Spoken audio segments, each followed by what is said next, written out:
Hello, happy Pride Month, you beautiful nerds. Welcome to the Drunk Banthas podcast, where we talk about sci-fi, fantasy, horror, and all the popular art that we love.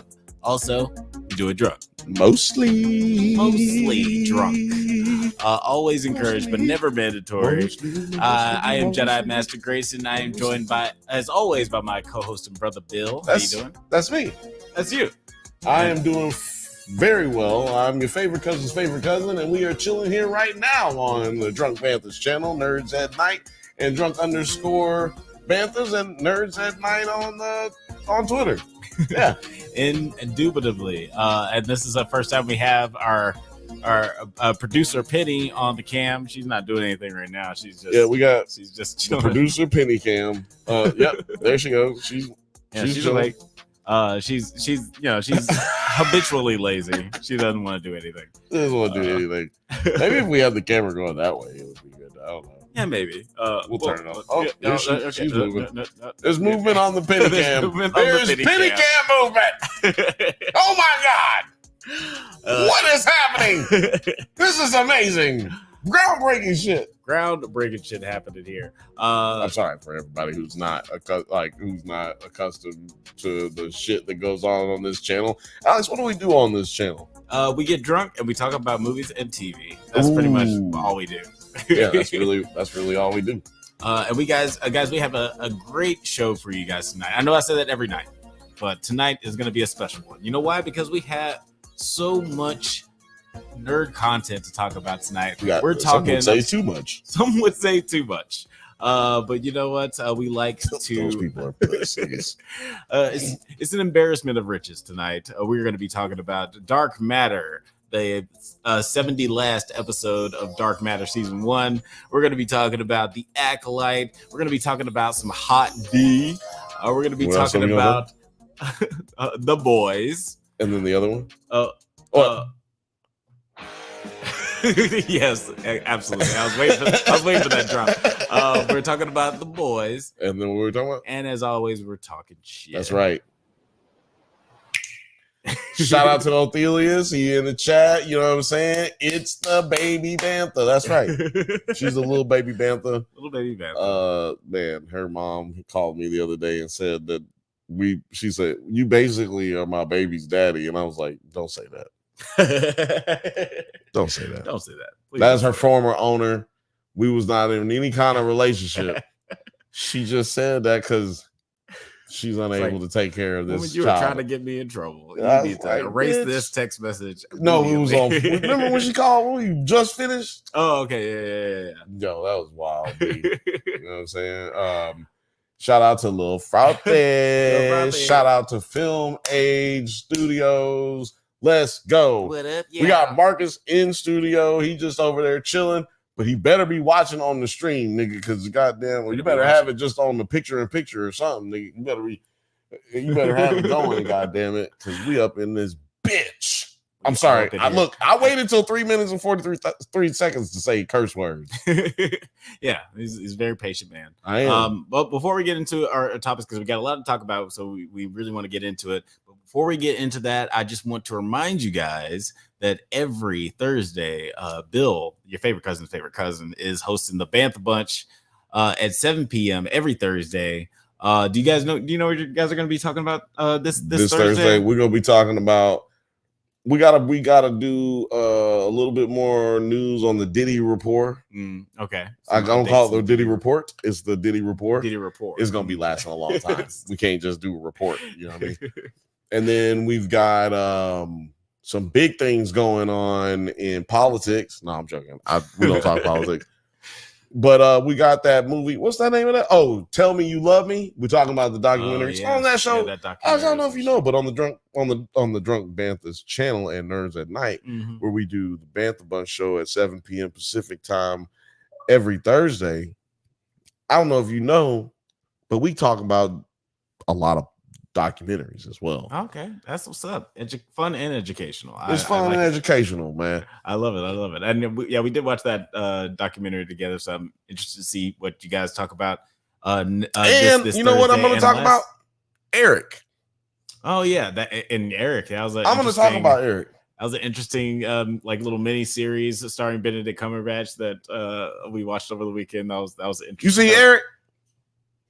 If you seen Eric, put it in there. Eric on Netflix, man. That shit was crazy, man. That shit was pretty wild.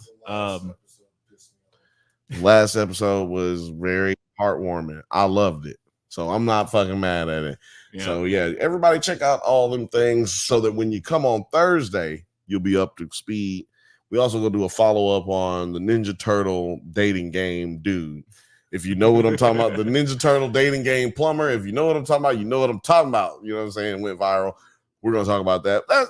It's a chill thing. You know what I'm saying? But Alex, what are we talking about today? Well, today. Oh, actually. Oh dear. Oh dear. Oh my. Oh dear. Oh dear.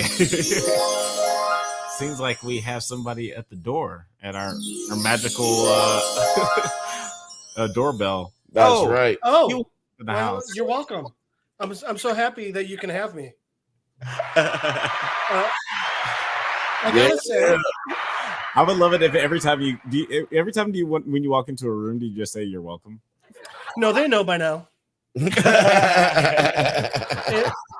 If I'm really feeling like they're lacking, I have someone follow me. The Say Anything boombox, but just "You're welcome" from Moana. Yeah. You're welcome.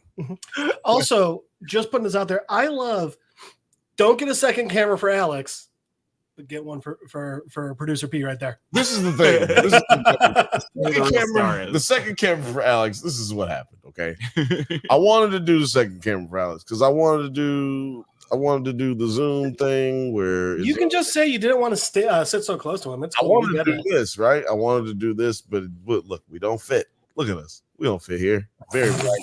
It's a very bright situation on our faces. Very bright situation. It's bright enough right now, like this. So what we did was we decided let's give Penny a cam. Actually, I decided on Thursday. I was like, I gotta have a co-host. The co-host with the moho. Very fair. How Penny P, producer P, doesn't do a damn thing. So we have to actually show it. You kidding? She's keeping you in line right now. The fifth band. They think this is bad. They have no idea how much worse it would be if she wasn't there.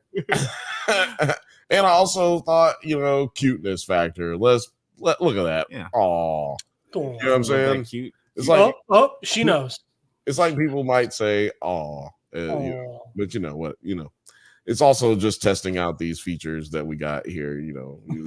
Features that we got. We can now do all these things because we're stepping it up in the game. We just got to shout out to 9 Nerd Yards for getting to 22,000. 22,000 subscribers. That's a beautiful thing. It's a beautiful thing. Congratulations to the philosopher of the variety. Bless you. Let's say real quick. Thank you. You only get one bless you. I'm not giving you another. You get a Gesundheit, bless you, and then it's a shut up. I don't know why you gave me the first one. I mean, I guess I'll bless myself, but whatever. Fifth Bantha said in the chat, producer P is not entertained. LOL. Yeah, I'm sure that she's who gives a shit? She doesn't do anything and she gets paid. Bantha said, anybody heard from Rachel? I haven't seen her in a few streams. She takes some time off. She's a very busy person. We're all very busy people. It can be said that we can be a bit much. Well, you know what you got to do if you want to check out Rachel, who is like a Bantha for sure. All of you are Banthas. If you're watching right now, you are a Bantha. If you're enjoying yourself, you are a Bantha. Yeah. And Rachel will be back. Shout out to all of the day ones, man. Shout out to Othelia. Shout out to Film Age. Shout out to Lil Frothy. Shout out to the Fifth Bantha. Shout out to Marcus. Shout out to Buddha Judge. Buddha Cafe. Yeah. Buddha Cafe. Shout out to Booty Judge. Shout out to him too. You know what I'm saying? Friend of the show. But yeah, Alex, let's move into before we move into what we're talking about. I'm sure some of you remember, even though 1 week has passed without it, I know y'all are craving a little bit of our story time corner book comic thing. What are we calling it? The Bantha Book Club? Is that what we that's right. The Bantha Book. All right. Are you guys ready? We are. I got my ready fucking. phase on. All right. I didn't do one this week. No joke. We're doing so many. It's already such a big show. I was like, no, we can't add this on top. We're done with Dark Matter after this week. We'll catch up next week. That is fair. Actually, That's this is the 70 last episode, aka the penultimate episode. So we still got one more episode. Oh wait, so are you talking? I thought last episode was last episode. No, that was episode 8. We got 9, baby. But we also got That's good. true, we got the boys. That's right, baby. Yeah. I'm sorry, that was loud. Was that loud? That was loud. Tell me if it's too loud, people. Tell me if it's too loud in the comments. Tell me if it's too loud. Y'all are the only ones that matter. Yeah, you guys only. I'm so sorry, Frothy. I'll do my best to make it up for you. I will do. Fuck it, just next week. Yeah, like that is fair. We have a lot of stuff to talk about Next tonight. week, yeah. And also look out for the special Bantha Buzz show on the 4th of July. Got one coming for y'all. Straight out of Chicago. Yes, Yeah. the Drunk Banthas are Chicago, and That's right. Please, no comments on that. Which one are we talking about first, Alex? We're talking about. I was so close to commenting. You know what we're talking about? We're talking about Dark Matter. This is a crazy episode 8, Jupiter. Panicked and concerned, Jason Todd tells Daniela and Charlie that they need to leave town. That's pretty much like the overall idea of this episode. At the beginning, we see our Jason get killed by Jason Todd. And that was like a pretty jarring way to open the episode. Jarring, like you open a jar. Oh, yes, exactly. Oh. That's exactly what I meant. I'm very smart.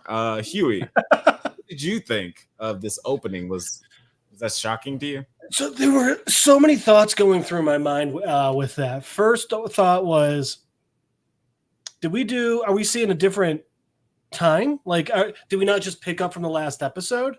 And like, I was like, all right, did they jump ahead? Did they jump back? Like, I don't know. Next one was, my thought was, oh, crazy. Another Jason thought to come here and try and take over the life and everything. And that's who he's killing. Like, I just kept going through all the different possibilities, and I didn't think of the one it actually was, which made me fucking love this episode. Yeah, like there's definitely a lot of implications for what this could be. Like, this could be the Jason we've been following the whole season. This could be a Jason that's just happens to be exactly like that one and bought the same knife, because we already saw that another Jason was about to make the same decision at the end of the previous episode. There's a lot going on. Bill, did this feel like jarring? Did you think that we had lost our Jason in the opening of this? Or do you feel like this is a variant, or do you feel like with all these infinite decisions and like infinite Jasons that are coming into this universe, you think it even matters at this point? No, I didn't have any fucking what. None of those things came across my mind. And last week I told y'all what was going to happen. We was going to get all these Jasons. I told you what was going to happen because I'm motherfucking on that shit. You know what I'm talking about? I got that motherfucking what you call it? Dark matter whisper. I'm a dark matter whisperer, son. I know what's gonna happen before it happens, cuz his gray matter is a bit darker than the rest of us. That's right. God damn it. And don't you ever motherfucking forget it. I told you there was gonna be multiple Jasonses, and that's what I'm calling them now. They're so we got Jason. The League of Jasons. Yeah, ooh, that's a good one too. I was going with Jasonses. But the League of Jasons may be a little bit easier to say and also cooler. Yeah, it kind of rolls off the tongue. I was thinking Council of Jasons, because there's like the Council of Reeds and the Council of Ricks. Council of Sheldons. But I put it where I wanted to put it. You don't back up. But do you guys, how do you guys feel about like this character? Because all of these Jasons technically have a right to live in this universe. Like, there's not really any difference between them. They all had the same struggles. Do you feel like this? Well, but better than that, they all came from this universe. Every single one of them is the Jason that was kicked out. Y'all think? Hold on. Okay. So y'all think? Hold on. This. I got you. Y'all got some wild theories right off the bat. Like, I didn't expect that. I thought y'all was just gonna talk about what happened. Woo! Y'all got some crazy theories. So look, you're saying that you think that every one of the Jasons came from this Jason's universe. Okay. So first things first. We got different. Okay. Grace and Jason says it. So the whole thing is there's one Jason that did not come from this universe, and that's Jason Todd Dick Jason. Mm-hmm. He came from that other universe, whatever. He kicked Jason Prime out. Then all these extra Jasons are Jason Prime. Remember, every choice you make spawns a new multiverse branch and reality. So that's the thing. These are all the different choices, different doors, different whatever the first Jason Prime was making. And every time he made a choice, it created a new reality, a new multiverse branch, and a new Jason. And that's what all of these are. That's why they're all coming back, and they're all trying to get back into their life, because it is their life. Right. That's the crazy part. Yeah, like as one of the Jasons said, every choice I made in there created a different Jason. Mm-hmm. And we can't all be Jason 1. Or no, is it actually it doesn't say we can't all be Jason 1. I think he said we can't all have Daniela and what's his kid's name? Charlie? Chester? Right. Cheetah? So it is interesting because they've all experienced that initial betrayal from, or like, you know, I guess like assault from Jason Todd, where he was kidnapped and thrown away from his that's the same universe. And all of these Jasons that managed to make it back to this universe, which I guess there's an infinite number of them that went through that situation, and this is just the number of people who made it back here. It's a Jason situation. It's a Jason situation. I'm adjacent to this Jason situation. It's an adjacent situation. Here's the other thing. This Jason right here, the one who's been beat up with the hat, that's not the one that was killed in the college. That one had half his face scarred by fire. Oh, yeah. And like we got to talk. Which is also me and Alex's favorite Jason. Yeah. It is by far. Crazy Jason is my favorite. I loved it. Because actually. Crazy Jason was about that life. I'm fucking with it. But let's talk a little bit about, like, before we get to Crazy Jason, let's talk a little about we touched on a little bit how Jason, he has this Athelia says in the chat, will the real Jason Prime please stand up? Oh man, yeah, this is just if we don't get an Eminem music drop, I don't know what the show is doing.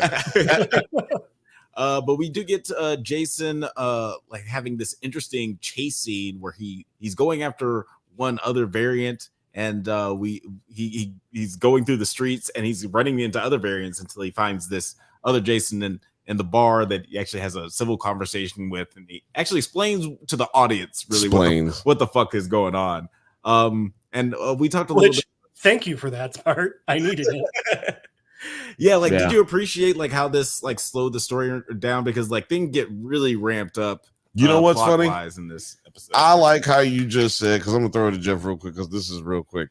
I like how you just said, you like how it slowed it down a little bit, because this show has been criticized not only by us but other platforms that it's too slow, that it moves slow. Yeah. But now we're like, we got one episode where so much fucking shit happens, like, whoa, and then we get this episode like, whoa, wait a minute. It's kind of slowed down a little bit. Even though we got an abundance of information, we slowed back down a peg. Yeah. And now we're like, oh shit, we fuck with this now. So yeah, Jeff, how did you feel about this this change of pace? So it was interesting because you weren't here last week either, so I was not. You can give your opinion on both if you the only thing I'll say about last week was I was really kind of hoping they were going to run into the Prime World Ryan that got dropped off there. Like that would have been fun for me. But if they had done that, I would have been so bullshit. Fuck you. You're telling me they found the one guy? Nah, not happening. But anyway, I mean that was really the only thing I had. Last week was a good week, and it was when I really was. So we've kept saying this is a good show, but there hasn't been a good episode. And then last week and this week, it's like, oh no, we were wrong. There's good episodes. And they saved them for the end. I would argue, you know what? That's a great fucking point. Like, that's kind of what I was saying. Is like, oh, we slow back down now. Everybody's like, oh, this is a great. I like how they slow things back down. Like, wait a minute. Well, you hated that 5. Well, the thing was though, we had the speed up and we had the action. This slowdown was perfectly timed. They gave us a ton. So that's the thing. That's what this show should have been the entire time. A mystery. And we're finally getting some mystery, some what's happening. They set so much time setting us up, which we weren't enjoying that as it was happening, but it turns out that was perfect because that's what got us ready for the mind fuck that was this episode. But for that specific scene where they do slow it down and they're having the conversation, it was perfectly timed within the episode and the series because it brought us back. It gave us a little bit of breathing room. And also it gave us that exposition, which usually is fuck exposition. It's the worst. But this is two guys discussing theory. Yeah. So this is a writer and a director who knows their craft.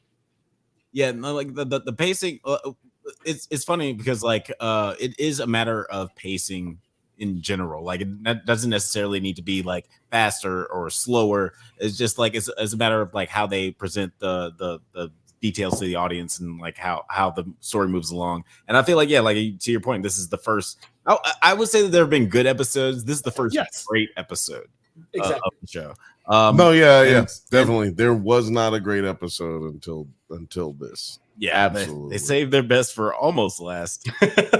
Which tells us, which leaves us to have a lot. For what I thought was last, so that's the greatest finale I've ever seen. This was such a good episode. Jeff was fine with it being over. 100%. So because that was the thing, I was like, this is the last episode. This is how you're setting me up for next season. Fucking brilliant. That'd be crazy. Yeah, this would be crazy. Yeah, I'm not mad at this being the last episode. But yeah. It just so happens that it isn't. It's a little bit more story. It just so happens everyone else can read episode numbers and the internet. I'm more so thinking about how many fucking shows we have to cover. But just speaking, like you were saying earlier, Jeff, to the mystery of it all, Daniela does go visit Ryan C. Seacrest? The auto Ryan Seacrest. Yeah, let's go ahead and throw it in there. Ryan Seacrest, who that's is how we know the Ryans. That's the way to differentiate that Ryans. Ryan, and then there's Ryan B. Crest. I thought it was Ryan McPoyle. Ryan McPoyle's Ryan 2. Gotcha. Okay. Yes. But Ryan Seacrest, he's the auto mechanic Ryan, whom Jason Todd kidnapped and brought to Jason 1's dimension to get the police off his back for Ryan 1's disappearance. Yes, if Jason Todd was like, you know what, I kind of feel like stepping into another universe and just serial killing for a while, he'd do great. See, that's actually the thing. So I don't know where you were going with your, extensive research. It was Daniela talking with Ryan, I believe. Yeah, but see, that's the thing. It's like, to your point about him being a serial killer, Jason Todd, I think he already did that. Like, I think he killed a few of his Jasons. Why does he have so many phones? I think he took a lot of other Jason's phones to try to make sure that he, because you need data. When you're a scientist, you need a lot of data, and I think he was collecting. Well, that's what we saw when Daniela was in the storage unit. She was looking at the phones, and she was seeing pictures of herself in just normal life. Yeah. Then she also saw all the different, he cataloged and kept very tidy the different bags of different denominations. I think one of them was the 50s with Kennedy on it, wasn't it? Right? Yeah. So it was, he's been to multiple other worlds, but not like Jason Prime trying to figure it out. he was being strategic. And I guarantee you, one thing we asked right away, why didn't he kill Jason Prime? I guarantee you it's because he did it in a different universe and things got bad. Right, exactly. And I think that there's a mathematical, calculation that he's done, but I think that he somehow got off that path once he actually found what he wanted. He started working so hard to keep what he wanted that it started breaking rules of engagement, if you will. I could see that. Yeah, and we definitely like it is interesting how we just get like these different lost my train of thought. That was very well timed. But I already knew it. I know my brother, man. I know when he done lost his train of thought. But to bring it back, there's a universe where he's not your brother. But to bring it back to this Kennedy 50s. To bring it back to this scene, this is where Daniela starts to get wise of like the situation with Jason Todd, because Ryan all but confirms that her Jason is up to something incredibly nefarious. Obviously, she has no idea about the multiverse situation, but she's starting to realize that her husband is up to some wild shit. Well, what if all those crazy heroin addicts out there are just multiversal travelers and we're just discounting them? That's not mad at it. Mm-hmm, like honestly, like look at next time you pass a homeless person on the street, think about what he's been through. Think about how many universes he's gone through. I say have a real conversation with him, ask him which universe he's from, and then just ride that train. No, y'all playing around with that turn out. Y'all playing around, but it's a homeless person somewhere right now talking to somebody, talking about some. I come from a different dimension. So I could make a whole podcast called Homeless Conversations. Like I've had so many conversations with homeless people. An LA story.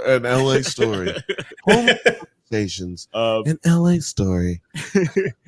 But I used to sit on the train. Sorry. Let's talk a little bit about Jason Todd, because like he's going through right now. He's having a rough time. He's going through keeping up his persona. He's killed 2 people, including. So that brings up a question I have for you guys. Oh, World Todd. Do you think it's possible to get convicted in this world of killing a Jason? Oh yeah, it's gonna raise so many questions. Yeah. Because they won't care who he was. This would be like, you killed him. You got. But you can. If you bring in one of the other Jasons, right? I follow. That's it. That's your plausible deniability. In a sense, that's your reasonable. You saying? I thought the question was, can you get it? Like, can you one? But that leads to more so of, can you get away with it? Because you can. Convicting is at the end of the trial, you were found guilty. Right. Well, I'll say, like, on one hand, like, it'll be hard to convict him because, like, all the fingerprints, it only belongs to one person, so like you can't really track him to this murder. But if they do find out, like, oh, this Jason killed this other Jason, you're gonna see somebody like a fucking William Stryker or a Bullard go up. It's like, no, we need to contain the situation. These mutants are getting out of control. I think some people for one of the other episodes we watched for this week is going to be showing up in a black van. Oh yeah, absolutely. Change that. Well, what I would Aegon. What I would Aegon. I just see that van painted 80s style with the dope dragon on the side of it. He's working. He's pulling up in that. That's what's playing. He just pulls up. All right. I know they're all different networks. I know they're all different companies, but I just need them to put the actor that plays Jason as a background role, doesn't say a single fucking word in one episode of all these shows that are on right now. Absolutely. Hey, I'm not mad at it. Shout out to Bill, who from Warrior, who is in Game of Thrones. He's gonna have a big part in that play. Oh yeah, yes, I fuck with it, man. Look, man, and also I'm not gonna try to say his name. I Joel- was gonna say we're interviewing Nick Cannon? Cordelone. Nick Cordelone. Nick Cordelone. Oh yeah, it's Corleone. Was his grandpa in Shadow Doctor? Probably. Yes. I mean, actually, you know what? Probably as an actor, you know what I'm saying? Like, so yeah. But anyway, yeah. No, I'm joking. Hold on. Now, honestly, Joel Edgerton, he's British. You know, you can kind of throw him wherever. Throw him in a House of the Dragon episode. Let's get that hot D on Jason. That sounded weird. But let's move on. When I hit that button, we move on. But you were talking about Dick Jason having murdered 2 Jasons and really starting to unravel. Yeah, I want to talk really quickly about my favorite Jason, Crazy Jason. He Jason shows Todd. up. I'm sorry, who? Jason Todd. Dick Jason. No, not Dick Jason, but Crazy Jason. What was his name? Crazen. I'm sorry. Thank you. Raisin. There we go. Raisin. His face looks like a raisin. It's crazy. This was my favorite because he was just like so unhinged. Like you see so many of the Jasons are like so aware of their situation and how people were going to react to, oh, I don't want people to realize that there are 2 of me. This guy is, I was like, I'm going to murder you in front of your children, in front of your child at a library. Like I loved how I want to know what he's been through. No, that was going to be my. It's cool. He's in the stacks. That's research. No one's paying attention. My question was going to be, what did you think that he went through? So you guess, Alex, like, because this is an experiment. Look, I'm basically training y'all to be actors. He definitely. What? He definitely. Do you think that he went through that made him like when he was like, oh, I'm in my universe, I'm gonna kill this nigga. So like, that's what happened. Like that was his mindset. What do you think made Crazy Jason go crazy? I feel like Crayson definitely experienced at least. Crayson sounds like a juice that you drink. Continue. The Crayson, ocean spray. Yeah. Ocean spray. Crayson. He definitely saw Daniela die at least 5 times, and he's got enough of that crazy in his brain. And then he was like, you know what? Fuck all this. I'm just gonna resolve and build a relationship with Amanda. They fall deep in love, and then she fucking dies in this crazy Two-Face situation where she blows up like Katie Holmes, and then it burns the other side of his face. Okay. So now he's just like super wild. He's got a coin in his left pocket. Y'all didn't see that. But up to this universe, he's just like fully unhinged because he's lost the 2 loves of his life. He has nothing to live for. All he is living for that coin in his left pocket. Yeah, he didn't come back to this universe to like fall back in love with his Daniela. He probably even realizes. He probably realizes this is not even my timeline. I'm just coming here to kill this motherfucker. Yeah, no. Because this goes with my theory. I think that we are seeing not Jasons that have split off from our Jason. As much as I like the theory that Jeff said, I think that we're dealing not only with that, but Jasons who have dealt with this Jason from other timelines being like, yo, this motherfucker fucked with my life. Because I don't like. Well, it could be both though.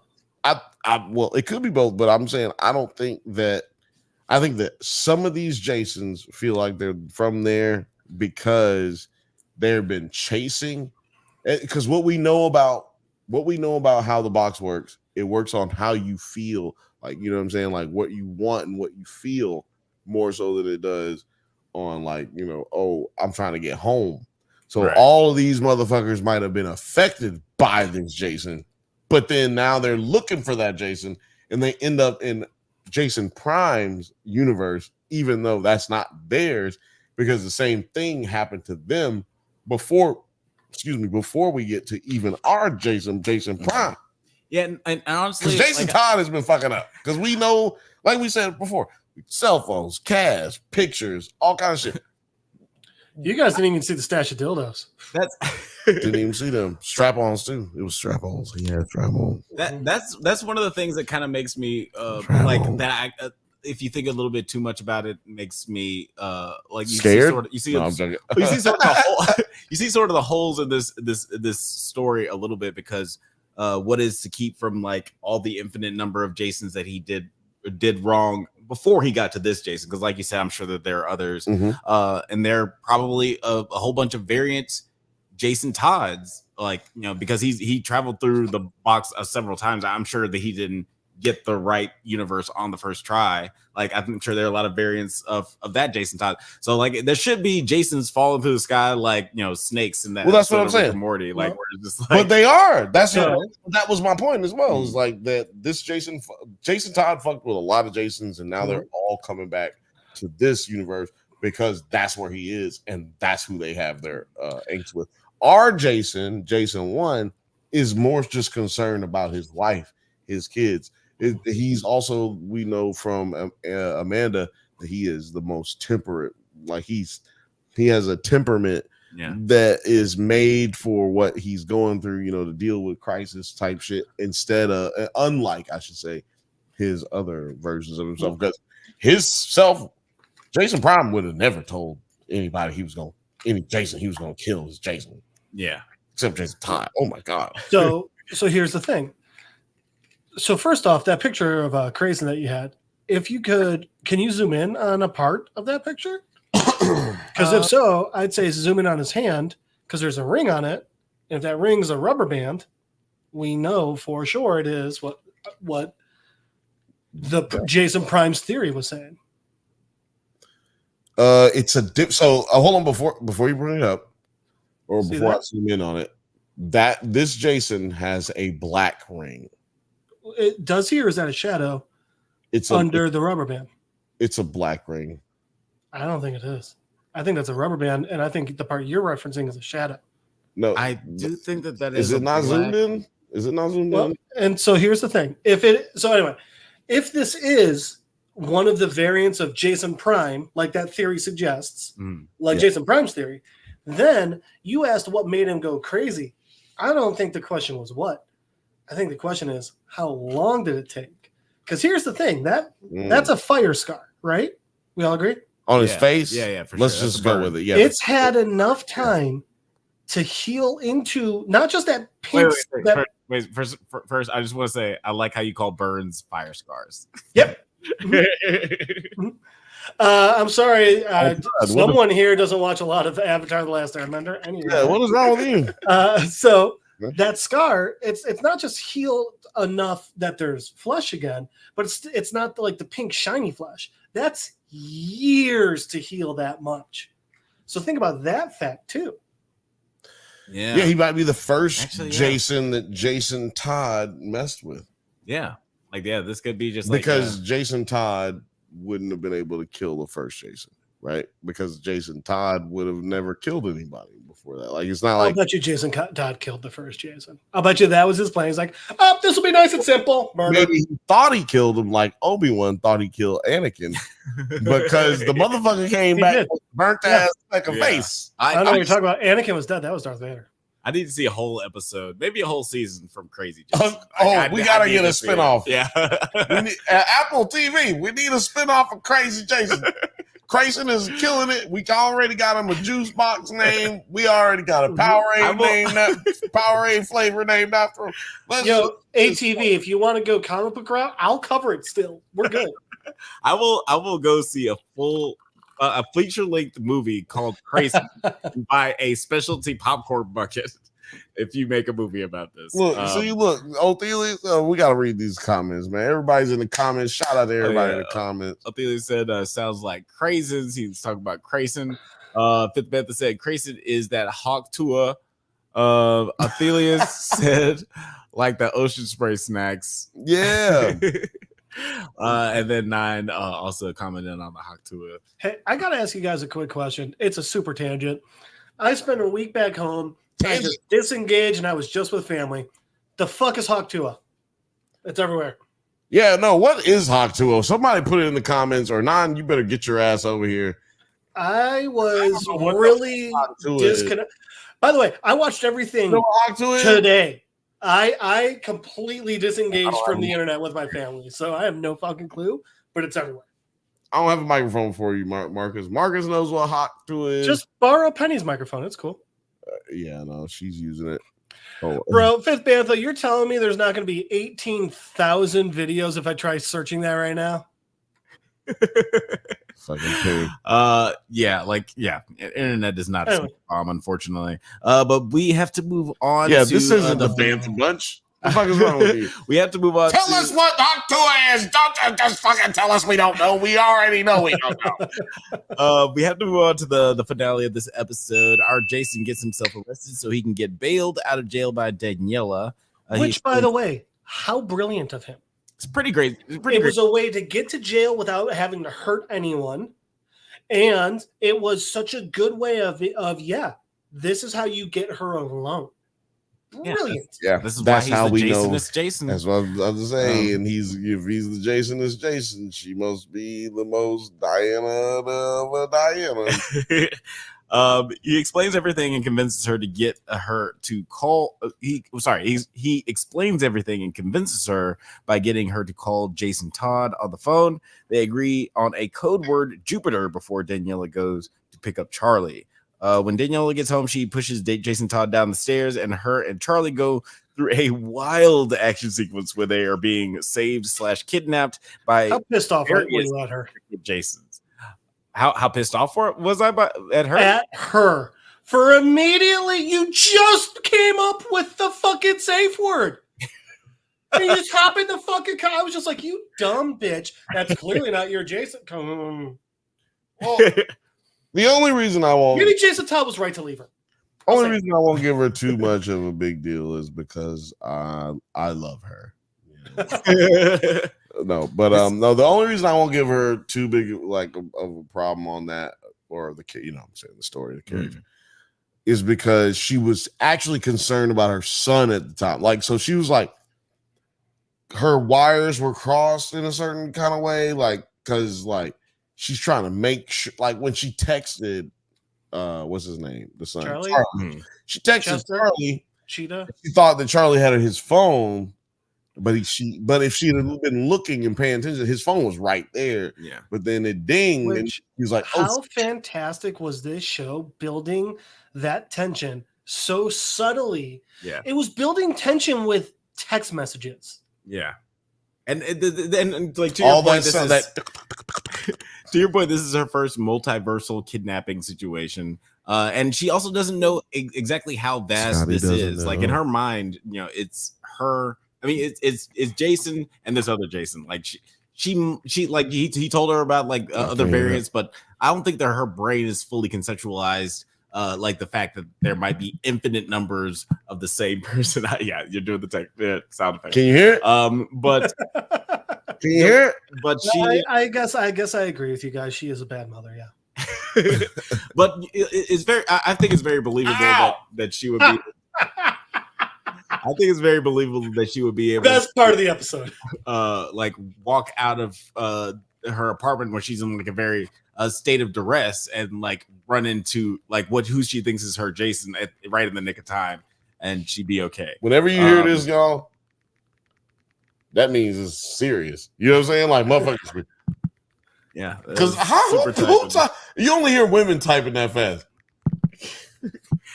I'll never see no dude in a movie and they be typing that motherfucker be typing real. Bill, men can be stenographers too. Okay. Yeah, it's I have never seen a male stenographer. I've been to court a lot. I saw it 2 years ago on an episode of Friends. You know what? Shout out to Friends. I got a drop for that. No, I'm joking. We got 90 seconds. Let's go ahead and wrap up the ending of this episode real quick. Arriving at the bean, Daniela demands that Jason waiting for them. What? No, I legitimately just heard something. You didn't hear that? Did you hear me go the bean? No. Okay, look. Okay, never mind. If nobody else heard it, we're good. Arriving at the bean, Daniela demands that Jason waiting for them speak their safe word. He does, Jupiter, and then wraps their son in his arms, keeping his eyes on his wife. Can you say that now? Which, by the way, I think that him hugging Charlie that tightly, I think that convinced her even more.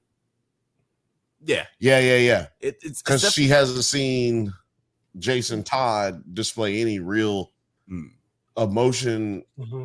other than towards her sexually. Yeah, like he's. Well, I mean, back to that bean. Oh man, I love the bean. Shout out to the bean, man. Bean is very important. You know what I'm saying? Shout out to the like 2 times a week that it is actually clean. I got bad news. It's closed right now. You know, it should be open when I get there, though.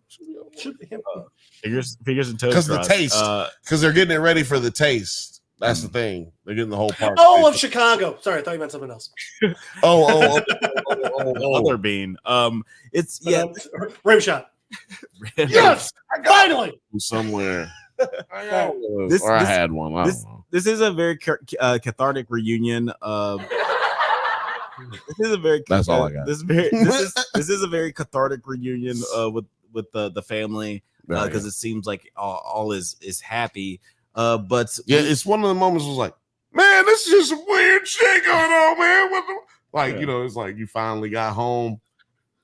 Oh man, that's what would you do if our dad was running around? Well, our dad's dead, so that'd be really crazy. Yeah, that'd be. But like this version. Yeah, but exactly. If a version of him was running around, no, I'm serious. Like, because this is what Charlie's doing. You know what I'm saying? And for him, because he has to depend on his mom to tell him that, you know, what's going on. You know what I mean? And he sees him. She's a lying I'm just saying, he automatically like knows, like, man, this is my dad. Like, Charlie was able to feel it immediately, and I feel like Charlie was more able to feel like dude was not his dad. Like Jason Todd, he had more weird vibes than her mom. The mom, she was getting that good dack. Yeah, it's like definitely a very heartwarming moment because like, yeah, you do sense that connection that they like everybody feels so familiar. It's like, oh yeah, like the status quo is finally, you know, quo. I don't know, but it's quo K. Quo K. But does that work? No. It is interesting because like this isn't a situation where, you know, like this Jason is trying to be usurped by this greedy, gaslighting villain on the mountaintops, who's like completely different from the Jason that we know. All the Jasons that we know have been going through the same grievances. The Jason that we know has gone through the same grievances as all the variant Jasons of infinite number that are coming to this. Yeah, he's going through similar because we know. Yeah. Well, they've all been ripped from their universe, and they're all trying to get back to Daniela and their family. How do you guys see this season wrapping up, or do you feel like maybe we're going to get multiple seasons? We get multiple seasons, man. This is crazy. How you going to wrap up? This is, first of all, it's a book. So, and I don't know if it's a book series, but it more likely is because of fantasy books. So yeah. I'm gonna sci-fi books. I'm gonna go with we're getting another season, and it's gonna get even crazier because it's gotten crazier every episode. If we look back at it now. Look back at you know what I'm saying? Jeff kind of pointed out, spoke to that earlier. It's like what we felt 3 episodes ago is not how we feel now about this entire series. Yeah. But before we jump over, Jeff, I want to hear your thoughts as well. And I want to know if you know the IMDb rating shit going on with this thing. Of course. What would you like first? Well, you go ahead and tell us how you feel like this is going to wrap up and if you feel like there's going to be a second season. Well, my thought was that it's going to wrap up with the family hugging at the bean. So, yeah. That's right. I forgot about my bad. A second, we thought that this was the finale. Sure did. Sarah, thank you for asking. How you doing? No, so I don't know. I think that you know what I think it's going to be. Ooh, this is interesting. I think it's going to be them escaping into the box. You know what? Yeah, that would make sense because this universe is kind of fucked, right? There's no good ending in this universe left, right? You know what? We kind of talked about it a little bit last week, but what if they decide they're just going to go to the perfect universe? Yeah, that universe seems pretty sweet. Where Amanda was. Dude, it's perfect enough that even if they ran into their other selves, I don't think they kill them or like freak out or anything. No, I think they'd be amazed by the science of it. Right. Yeah, I think it's And the same you universe just- where Bruce Campbell is serving pizza balls. Yeah, and in less than at least 15 Right. to 20 minutes, you can get an entire identity when you go to the store, apparently. Well, that was because Screens and you get a fucking passport. Like, no, that's just because that version of Amanda had disappeared right, but she was able like to get because of a retinal scan and a DNA test. Yeah, but if we had a retinal scan and DNA test, I still got to sit in line at DMV. All I'm saying is, wherever she went, it was like a kiosk. She was able to pull the shit out and just keep on moving about her day. So all I'm saying is, Well, you got to spend more time in Chicago. They got retinal DNA kiosks all over the place. that's all I'm saying. Look, all they got to Chicago's do, ahead of the curve. missing, all they got to do is go to one of them kiosks and just, boom, boom, it's okay. Look, what if I just lost my driver's license? I need my kiosk key. What if I lost my kiosk ID? Man? Yeah. It's a great world that they live guys. in, but also their Ryan is there, and so that's kind of why I'm really playing. Well, so here's the other thing that I thought might be a good idea to bring up. It is a series. It is a 3-part series. The next 2 books are called Upgrade and Recursion, and I don't know the order. Recursion. That's a word that I've heard for the first time just now. Never ever heard that word before now. Would you guys like to guess the score? Yeah, go ahead. No, you know what? You just tell us. We're not going to do the guess. We'll do the guess. Gotcha. Since we got little time. 1,367 votes on IMDb. Highest rated episode at a 9.0, beating out last week's episode 8.6. After that, the highest was an 8 even. Okay. God damn. That honestly totally makes sense. Yeah, no, it tracks with what exactly we've been saying, and which is why. Excuse me, 8.1. 8.1. Yeah, Lowest is a 7.4. What we've been saying, so that means we got to, you got to watch the Drunk Banthas podcast every Monday at 8 p.m. Pacific time. We got it going. I'm just trying to do the timestamp. So what are we moving on to next? We're going to be moving on to the Acolyte, episode 3. Oh, no, episode 4. And this was an interesting episode titled Day. Before we get into the nitty-gritty, what were you guys' initial thoughts on this one? Because not a whole lot happens story-wise with this one, but we do get some interesting revelations, possibly a little hint of who wasn't May's Dark Master is. Huey, what did you think of this episode? Favorite episode. This is my favorite episode. This is the episode. So when we first started covering it, you guys and Nine enjoyed it, and I was still holding some reservations. I wasn't sure how I felt about this show. This was the episode where I was like, nope, they were right. I like the show. I think last episode did a good job of all right, let's start getting a little more interesting. And I think this episode, I agree with you. There wasn't much story-wise, but what was in there story-wise, I felt was very interesting, and it got me to really, really be invested. Yeah, I pretty much have similar thoughts in that sense. Not a lot plot-wise, but a lot of character work and a lot of interesting things that a lot of nerds are very upset about this week. But what about you, Bill? What are your initial thoughts? Oh, my initial thoughts are that this episode really kicked everything into 10th year. That's right.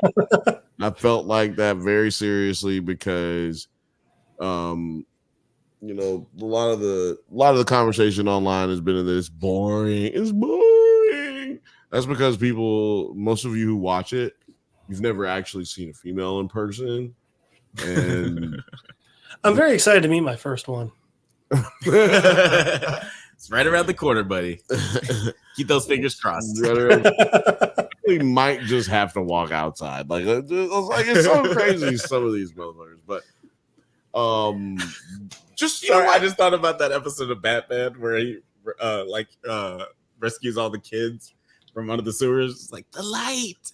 Batman animated series. Yeah. Sorry. No, it's weird. Like, nigga, it's just light, nigga. You seen like you wasn't born in the goddamn sewer, nigga. Like, it's so weird for you to do that. So you've only been down here for 15 days. Yeah, but you know what? I'm not gonna stress too much. We're gonna talk about it, man. There ain't no reason for you to even ask me what we gonna. I'm gonna talk about it now. Yeah, don't like, hand me no microphone. Talk. In this episode, May and Kamir begin searching for Kelnaka on Kofar. Say that 10 times fast. Yeah, I was about to say that's a bunch of words that don't exist in the world. Where he has isolated himself in a forest. We do get a lot of May and damn, I forgot his name. Couldn't find it. I think it's also Jason. Yeah, it's Jason. Jason from The Good Place. Who can you remember whose name? Jason from The Good Place, the Dark Master who's pretending to be a fool. Oh, The Good Place. That's what you call him. Yeah, let's call him The Good Place. You call him The Good Place. Let's talk about The Good Place a little bit because Why?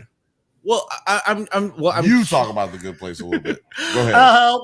Well, I'm curious, and let's ask Huey just one personal question about like the revelation of his character. You didn't see that coming? Oh, my bad. No, I didn't see it coming because you talk about this nigga. I don't know what you're trying to say. Go ahead, talk about it. Well, he's saying that he's the Dark Master. Right. Yeah, no, I'm just saying, but you said you want to talk about that show. I thought you were saying the show. No. He plays a character on that show. We don't remember his name from this show, so we just call him that show. Right. I just was trying to. I got confused. I'm the one who said we're gonna call him the show name. That's my fault. So I just got confused. But anyway, we're talking about. You guys are the what Banthas again? Yeah. You know what? What's sad part about that has nothing to do with drinking. It just seemed like a fun one to throw out. Yeah, no, I really wish that had something to do with drinking because that was. I think I need to fix that, Bill. By subscribing. Oh no, I was gonna say it's by liking and subscribing right now. Hit the bell and share this with your mama, your grandmama. Oh, what's up, Dion? Good to see you, brother. Hey, it's Jeff. Thanks so much for commenting, Dion. And Dion. Sarah, like your question from earlier. You said I'm doing awesome. We are doing tip top. As you can tell, super duper. Yeah, we're doing super duper. As a matter of fact, every time you hear Alex say you have to take a shot. Oh, yeah, let's not do that. Not us, them. So we got the drunk Banthas and the drunk Jeff tonight. Got it. No, it's not for you either. It's for the chat. Yeah, don't do that. You'll end up in the hospital. Don't you tell people what to do. You're not American. By the way, heads up, not sure if you know this, they just did a shot. I'm trying to protect the nation Alex, right now. You're not America, Alex. I love watching Alex try and really police his words on that. It's amazing. It's amazing. But I will say this, going back to the question. So here's the thing. I don't think I would have seen it coming as easily if it weren't for you, Alex. You called it from day one, episode 2, was it that we see him? The second we see him, you're like, oh, that's him. And you called that. And so I'm watching it for it. Because again, because of The Good Place, I have a hard time seeing him as not an idiot.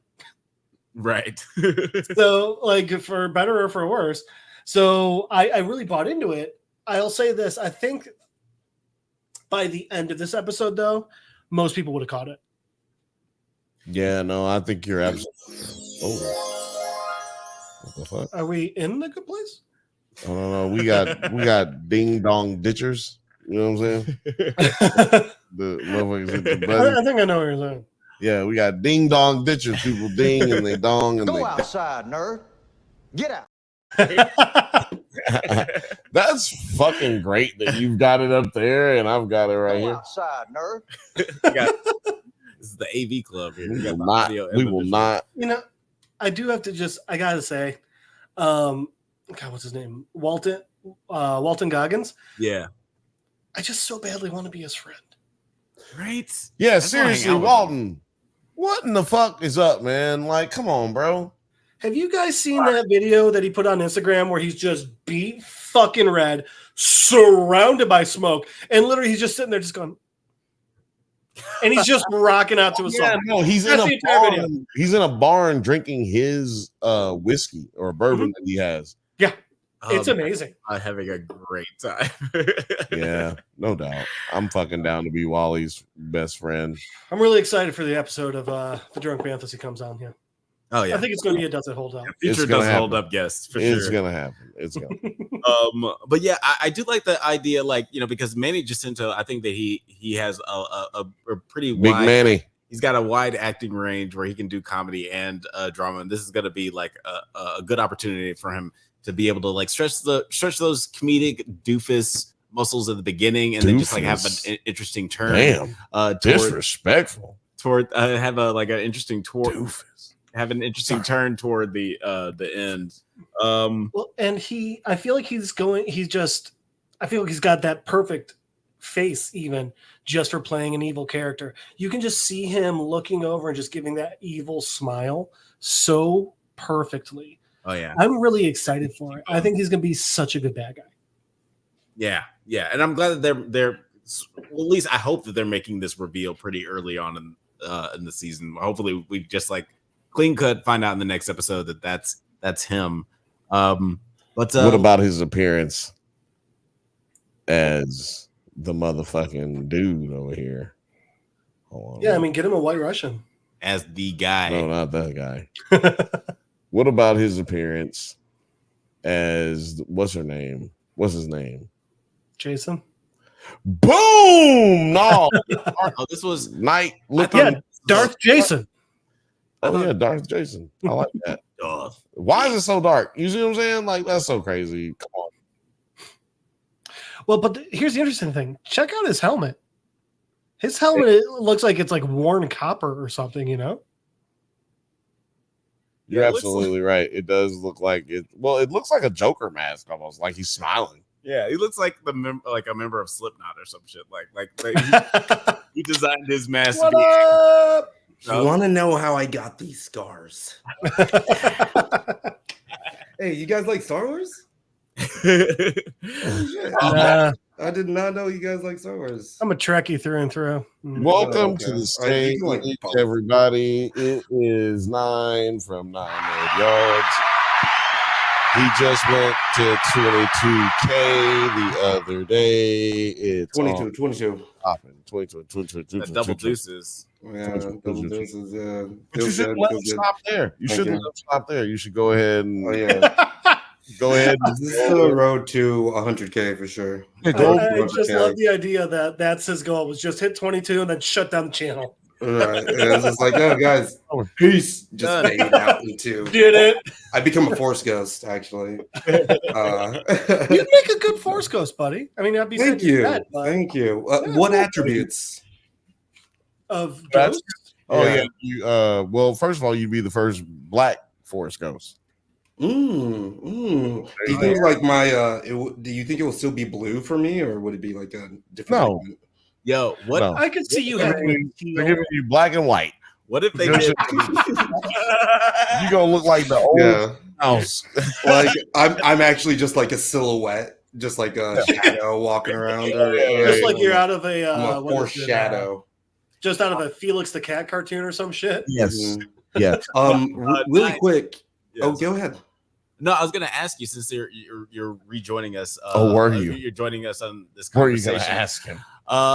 Since we're talking about the Good Place and his turn as a Sith Lord, That's what we're calling. We forgot his Star Wars name. We Yep. remember that he was Jason in the Good Place, so we're calling him the Good Place. yeah, All right. Even though he's in a bad place in Yeah. this show. yeah. This is Yeah. Bad place. what do you think of like Manny Jacinto, like him having this turn from like being a seemingly doofus to being like the Sith Lord? And do you think that that's actually what's going on? Yeah, I feel like it was telegraphed too early. I hope that it's something more serious, but if it's halfway through, I think it would take away from the story if it was any other character that wasn't introduced yet. And obviously, it can't be one of the Jedi that were introduced, so it has to be him, right?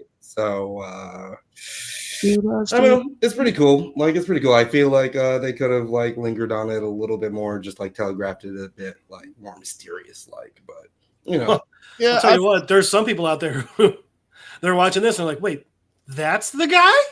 So definitely. Yeah. And also, you know, this is a kid's show too. So Mhm. people who, you know, there's kids who might not even be anywhere near where we're thinking, or also stupid adults like Jeff was just talking about. Like much like this show. It's a kid's show. It's a family show. You know. yeah, no, Yeah. the Bantha Bunch and the Drunk Banthas podcast are definitely kids For the children. Yes. It's for the children. We love the children. Yeah, Wu-Tang is for the children. cheers to the children. If Wu-Tang is for the children, then Drunk Banthas is for the Gang children. bang them books. It's always Sure. encouraged, never mandatory that you get drunk with your kids when Yeah. you watch this Also, show. kids, read a book. Yeah, we also encourage reading on this motherfucking show.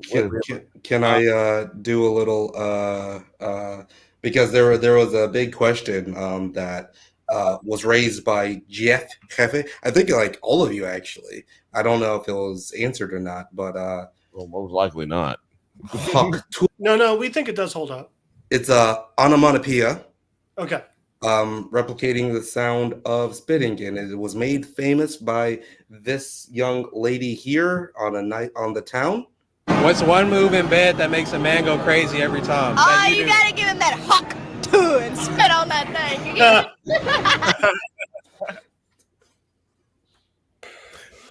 I gotta get out more.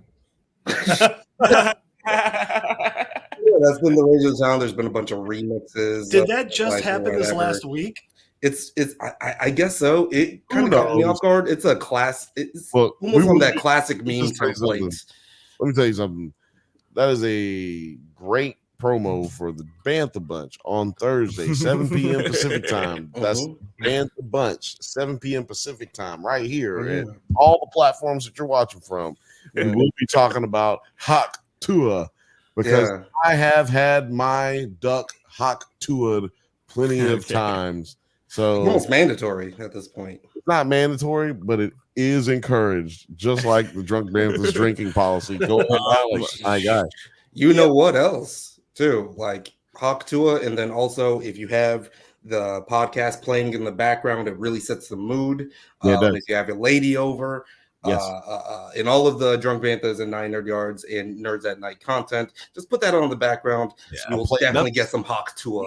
Nothing will get your significant other in the mood than a bunch of nerds talking about multiverses. Jedi. Let's talk a little bit about like Osha and May in this storyline, because I kind of bumped up against Still Osha. hate her fucking name, by the way. Which Osha or May? OSHA? Hmm. You might as well have a fucking Jedi, like Jedi Master POTUS. I mean, it's just stupid. It sounds Jedi Master. yeah. Yeah. Jedi Master Delta. Yes. Jedi Master Flotus, though, would actually be pretty cool. Flotus actually sounds like a Jedi name. Yeah, like Flotus. Yeah, it's kind of like What about- Skywalker-y. But Never mind. I have bad ones. I have bad jokes. Nothing but bad jokes. Please keep going, Alex. I did bump up against Osha, just kind of, well, not Osha, sorry, it's May, who just kind of has a flip in her motivations. Like all of a sudden, after she finds out that Osha's alive, which I understand that this is going to be an emotional turn for her, but it seems like it's all done in one sentence. Like you don't really see Right. her really grapple with the decision too much, because she's trying to put on for Manny Jacinto and everything Well, like that. I'm sorry Did that you felt that way, man, because but that's why I'm here for you, man. Okay. That's why I'm here for you, because you be missing shit. And that's why I'm here for you. You know what I'm saying? Let me know. Throw it down. Because see, what you missed is in this conversation here, when they land, old buddy was like, bitch, it don't matter, goddamn. It don't matter. Yeah. Your sister don't matter. Cuz. And then they get into the woods and she like, nigga, she do matter. You wrong. First of all, we just like literally starting off from where we left off the last episode. So as far as time to have a conversation about it, they've left us no time, right? So this little moment right here where we're talking about, this is the moment that that they bring it up, that they spark that conversation. You know, this is the flint of that conversation, and then it takes flame at the last scene in the third act of this episode. And I'm gonna roll a blunt now. So. But I feel like it was definitely a bit rushed. Well, I guess I'll say this is just that the acting. I was actually applauding her on the previous episodes for playing these two characters so distinctively, but on this episode, it almost seemed like she was playing exactly the same character on both ends, and I did not see like a sense of change in like demeanor, like when she was portraying the different characters. I would say. A little bit. Yeah, I did feel like it was sort of a situation where May just became a good person. Like I definitely appreciate the duality of them being such polar opposites, two sides of the same coin, and maybe them coming together as they got closer later on toward the season, and maybe the Sith character is going to be like a sort of a catalyst for that, or these sort of Jedi that are not acting super morally.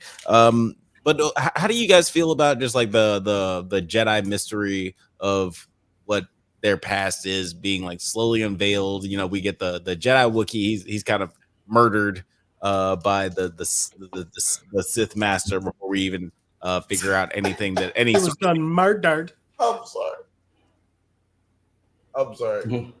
Or like Killbaka, right? I'm sorry. I had my shit muted on purpose because I was trying not to laugh because I thought about that time Blake got drunk and we didn't put that episode out. Remember that shit? Yeah. I don't know why that shit just hit me, but like that shit hit me right now.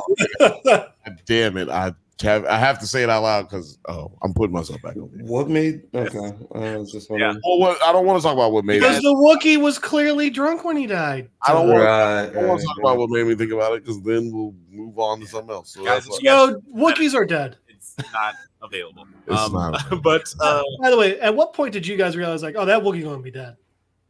I was kind of pissed off. I was like, what the fuck? I was actually surprised by that as well. Really? I was like, yo, son. One of the main fours. The question for you is the main fours that we were trying to get killed, and we didn't get to see the fight. The second he didn't turn around, I was like, that's a dead fucking Sasquatch. Okay, so right there. Okay. Okay, so yeah, right around the same time that you did, this is like about a millisecond after you. Yeah. That's when I found out that the Wookiee was gonna die. But yeah, I was upset about that. I was like, yo, what the fuck was even the point of us having a Wookiee Jedi? But I know for a fact that we're gonna see more flashbacks and shit like that. So okay, yeah. My bad, Mr. Wookiee. I've known there were two other Wookiee Jedi, so in concept, I do like the idea of like her being set up for this murder, this Jedi's murder. This is a murder, and sort of the conflicting nature of her tutor, and Manny Jacinto's character. Like he kind of really weirdly, like it seemed like in all the conversations they had, he really wants her to make it to the end goal. Chelsea says in the chat, he's a Wookiee, have some respect. Apologies, Chelsea. Yes, he's actually a dead Wookiee. I'll tell you what, it was that trailer for Sasquatch Summer or whatever that's coming out. I was like, they just look like shitty fucking Wookiees. I really wanted to see hot American Sasquatch Summer. Try to say that shit fast. Alex, you can feel free to see that one for me. No part of me wants to see that stupid fuck movie. What about Sloth? We gotta talk about that Sloth movie. So to bring it back a little bit, I do have a question about this scene for the group. Yes. How bad do you think that smelled? I mean, burning hair smells bad. Yeah, that's a good question in general, but like, how bad do you think a Wookiee smells in general? Like, especially but like burnt Wookiee hair, that's gotta be real bad. Oh yeah. Well, hopefully it's kind of dissipated since they got there. Like, we don't know. Imagine it's like if it's like a burning garbage can full of materials from another universe. So probably do we have to really do bad? So I feel like I know we have to do a shot after we see a trash can fire on this show, but do we have to do a shot at a trash can fire? No, that's a strict doesn't hold up rule. We'll keep it. I mean, it sounds like Alex thinks that it smelled like Sex Panther. So, Master Torben was actually able to somehow keep like clean, for 10 years in his using the Force or whatever. So maybe the Wookiee doesn't smell bad. He could just like kind of force out all the dirt and nastiness. I literally just meant for the burnt hair smell. I mean, after he's dead, so he's dead. I mean, all of that shit. He's no more Force, and all the doo doo that came on top of his body. You know what happens when you God, how do Whoopies wipe? You want to very see carefully. Body? Have you seen those Charmin commercials? But that's right. He's no. First of all, that was good. Disney's fucking up because they should definitely be already. Oh yeah, absolutely. Let's talk about the ending of the episode. We talked about it a little bit before, but I really, this is kind of one of my favorite moments of the episode and kind of the whole season so far. Is just like far as stylistically, because I don't feel like the show's been shot particularly well. I'm not a hater. I'm not a director of photographizing, so I don't know how to make something look great. But I do know that, and Andor looked better than this show. They just like a way of doing composition for different scenes just looked more impressive. But this moment where like the sun starts to set as May starts to have a realization that her master is near and that shit's about to get really fucking sun's getting bad. real low, buddy. Sun's getting real low. What did you guys think of like just this scene leading up to this final moment where the Sith master just totally pwns all of the Jedi in this scene? Nine, I'll let you go first since you're rejoining us. It was kind of, I mean, I was watching this episode and then I was like, hell yeah, let's go. Okay, all right, cool. Fuck you. I was so pissed off by that because we come on, guys. And it made me actually understand why they sent out the first 4 episodes to like screeners or whatever to the people that they care about, apparently. Instead of us. Hit us up. Instead of us. We talk a bunch of shit, but like give us the screeners, give us the things, and we'll do you guys right. But yeah, it was man, dude is OP. And it was scary. Especially the way that he floated down to her. Yeah. We haven't really seen someone do that before within like either the Jedi or the Sith, just kind of like just be creepy as fuck, you know what I'm saying? Yeah. But it really did create a vibe. I think like the last like whatever 5 minutes of the episode was like basically the episode. And when as it's leading up with the tension of like May being surrounded by the Jedi cops or whatever, and being framed for that murder that she didn't commit. Murder is the case that they gave me. But like the fact that like she was in that tight spot, and then we got Osha, like it was like one of the creepiest moments I think of Star Wars. Like it looked menacing and scary. Well, and I want to get into the chat in a little bit because we got some great activity in the chat. But Huey, I'm curious how you feel like, to Nine's point, do you feel like this is kind of like Obi-Wan where you could edit this into one movie and it'll be like paced a little bit better? Or you you want me to do something? Huh? Are you bumping me because you want me to do something? No. Oh, okay. I'm sorry. I'm just moving my hands. Well, it happened like 6 times. I was like, sorry. Am I supposed to be getting you something? I'm sorry. I don't mean to interrupt you. I don't know what to do with my hands. All right. So Ricky Bobby.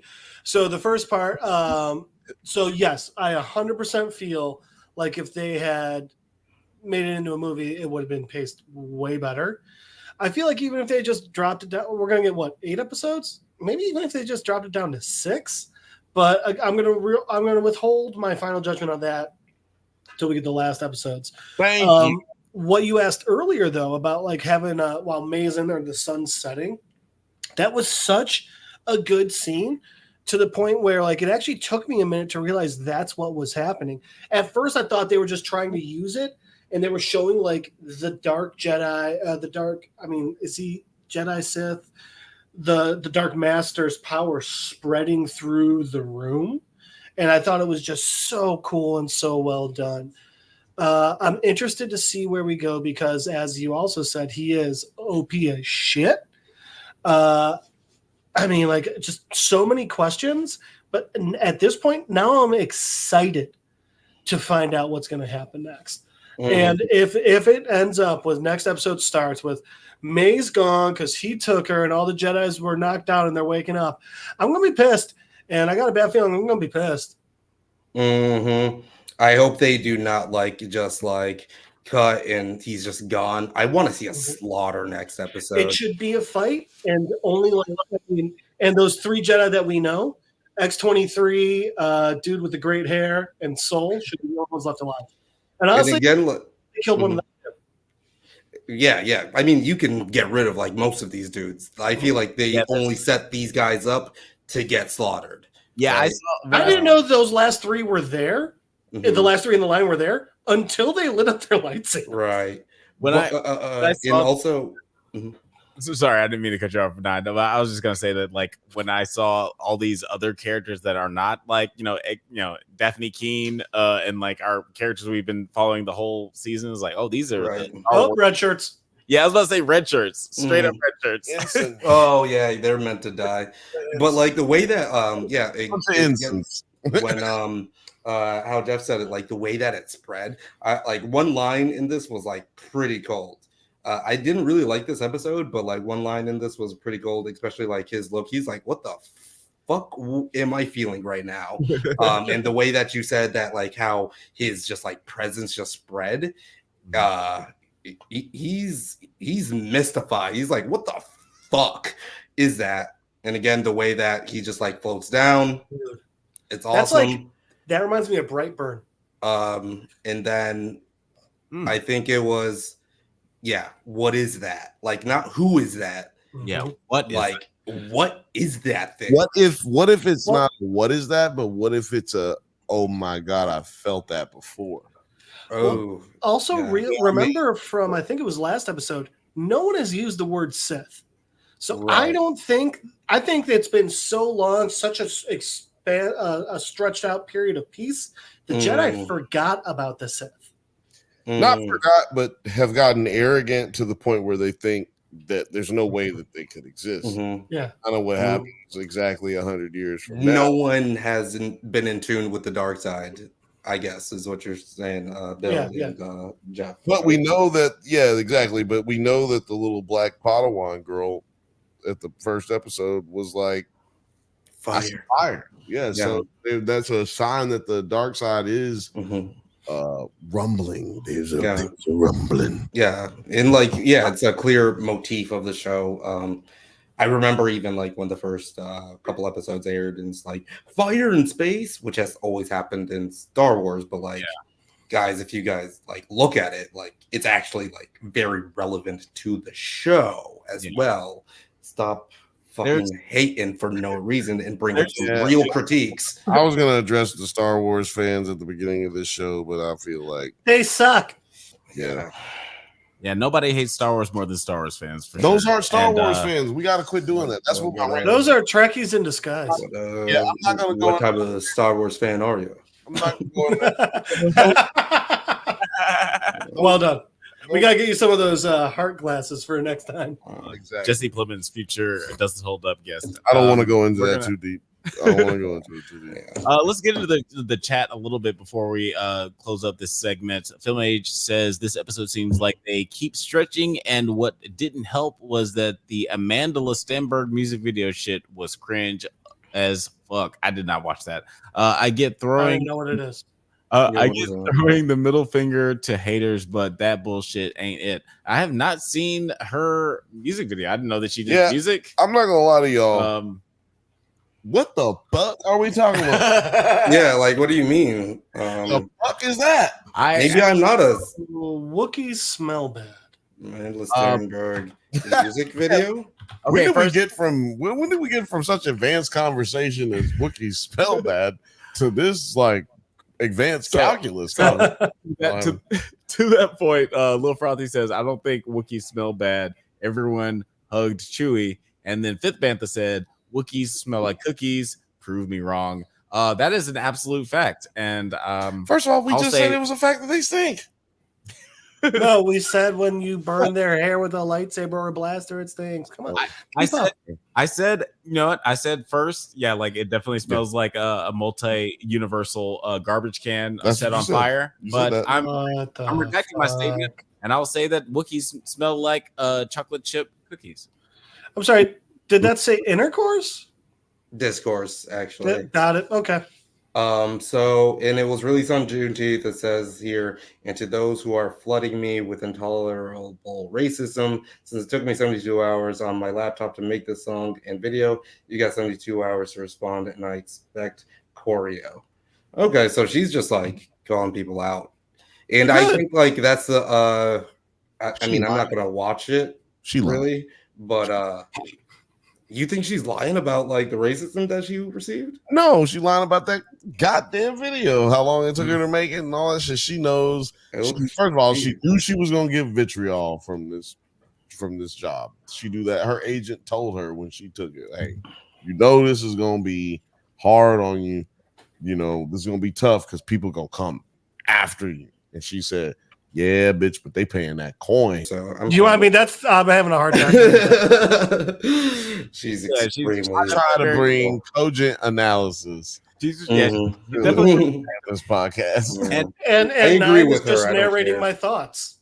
And you gotta admire any woman who decides to step up to the plate in this Star Wars fandom after like the Kelly Tran and the Daisy Ridley of it all.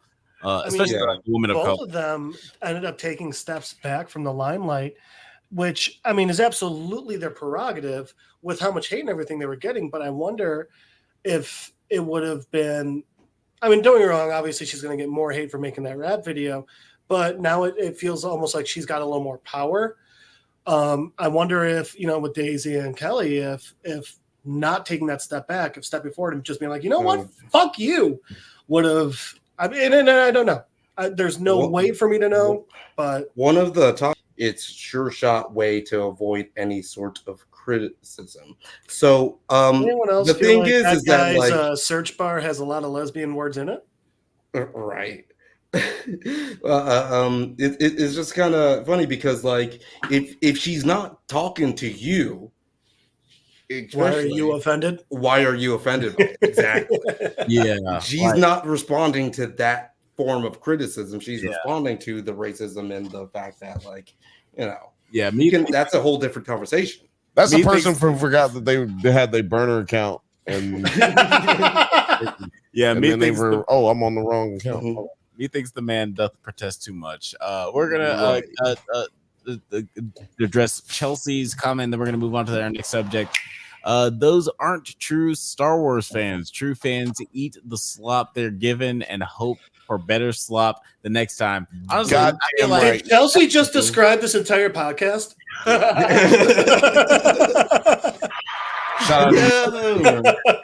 Shout out to the last the last episode that we did on the Bantha bunch because there's some very good slop on that one.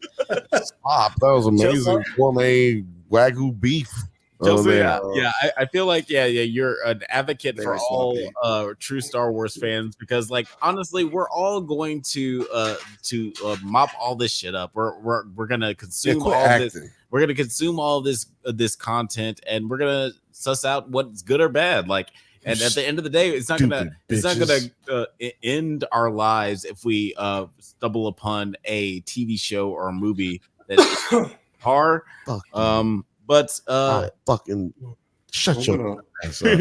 Well, hold on. I got something. I had a rant that I was gonna do about all the nerd stuff, about all this stuff, Star Wars. But I'm just gonna say Go this. outside, nerd.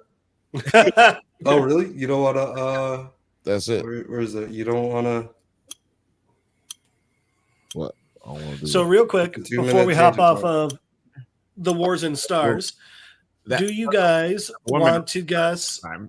the ratings so far for this show? No, we're not guessing this week. That was terrible. We don't have time to guess. Yeah, we're just going. All right, real quick. Last week, I don't know if you guys looked it up. 3.4. Holy Oh shit. shit! This week, 4.6. Jesus Okay. Christ. It Oh, seems we're like up. the review bombers are getting a bit We're lazy. going, yeah, we're going up. We're Star- going up. Yeah, they're like getting they're just losing interest now at this point. Which Star- which episodes 1 and 2 are in the 5s. So they liked episodes 1 and 2 better than episode 4, which I just disagree. Oh, Star- really? Star- I did not like episode 4 just because of the way they played us, but you know, They each their own for sure.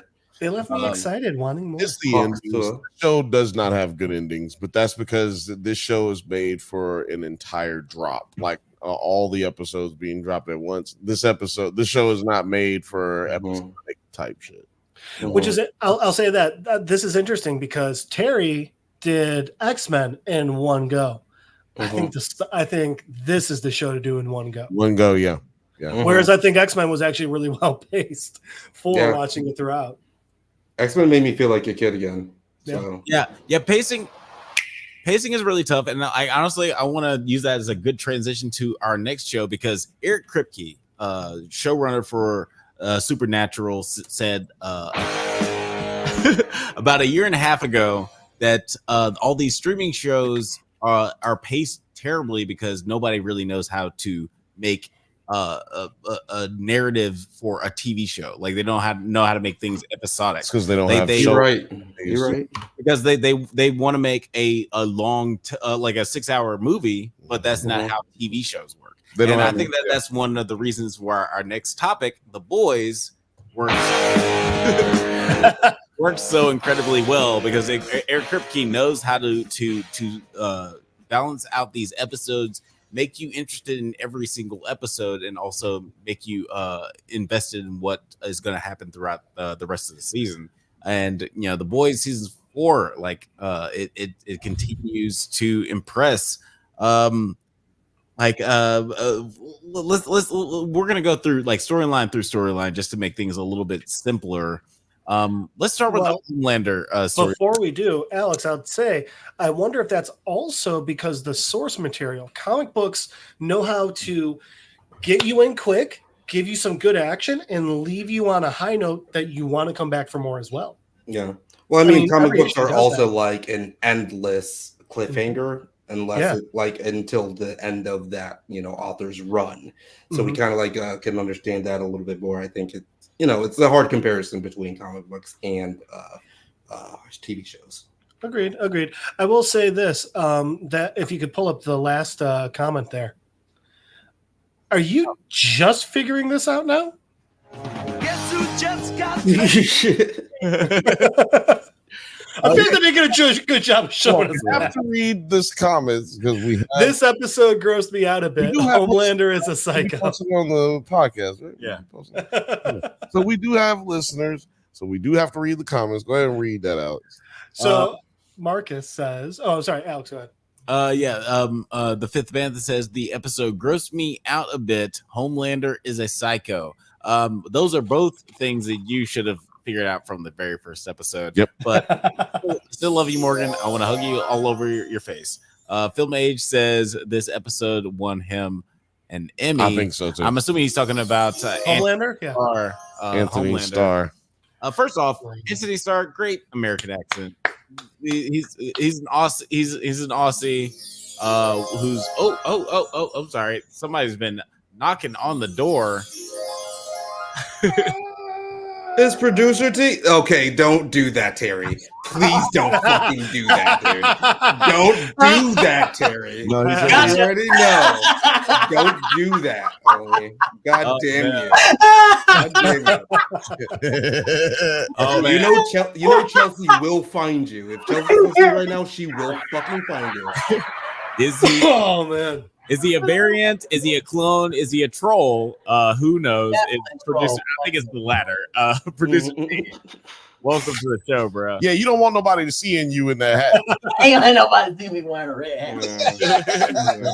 Well, I was so mad when I couldn't wear this hat no more. So I found it. I was like, oh, look at this tight ass collectible that I got that nobody can ever have. Yeah, it's over with. Yeah, it's over with for you. Honestly, if you had the Keith Stanfield Atlanta You Mad, Right. I'm pretty sure Morgan has a red hat, that red trucker hat that says Black Lives Matter on it. Oh, that's great. That's a great troll. Yeah, so I would love that for 4th of July. Maybe put a NerdsAtNite or 9 Nerd Yards patch on it. Who knows? I will say I loved before he was elected, the last week tonight with John Oliver, they found out that his family's name was actually Drumpf. So they were selling Make Donald Drumpf Again hats. Yeah. They also have and I still have it on one of my computers. Oh yeah, I still have it on one of my computers, but they had this little widget that you can add if you downloaded it on the Chrome app. Then it would anytime it said Trump anything on your computer, it just changes it to Trump. God. Oh. So I had that. I have it on one of my computers that I don't really use that much. I want a fan base as active as John Oliver's. No, what you need is a budget as active. Boo, techie. Yeah, they do exactly what we do, minus with money, our regular jobs, and they get money, and then they just do stuff we could do. Nigga, this man, goddamn it, HBO. So Homelander. Yeah, exactly. So Homelander, exactly. Let's That's why I was like. So, fun fact: the bakery that made the John Oliver dump truck candies or snack cakes made this cake. So, hey, it all circles back. We didn't go off topic. That is. What's this called again? Home Sweet Home. It's called the Drunk Banthas Podcast. Fudgy the Whale. Monday. Fudgy the Whale. Right. From Carvel. How much money do you think Carvel had to give them to bring back fucking Fudgy the Whale? That's something I have not heard in media in a long ass time. Since probably the last time I saw Carvel get this much boost, it was in 30 Rock. What the fuck is where they were getting all the free cakes and charging them back and everything? I don't remember that.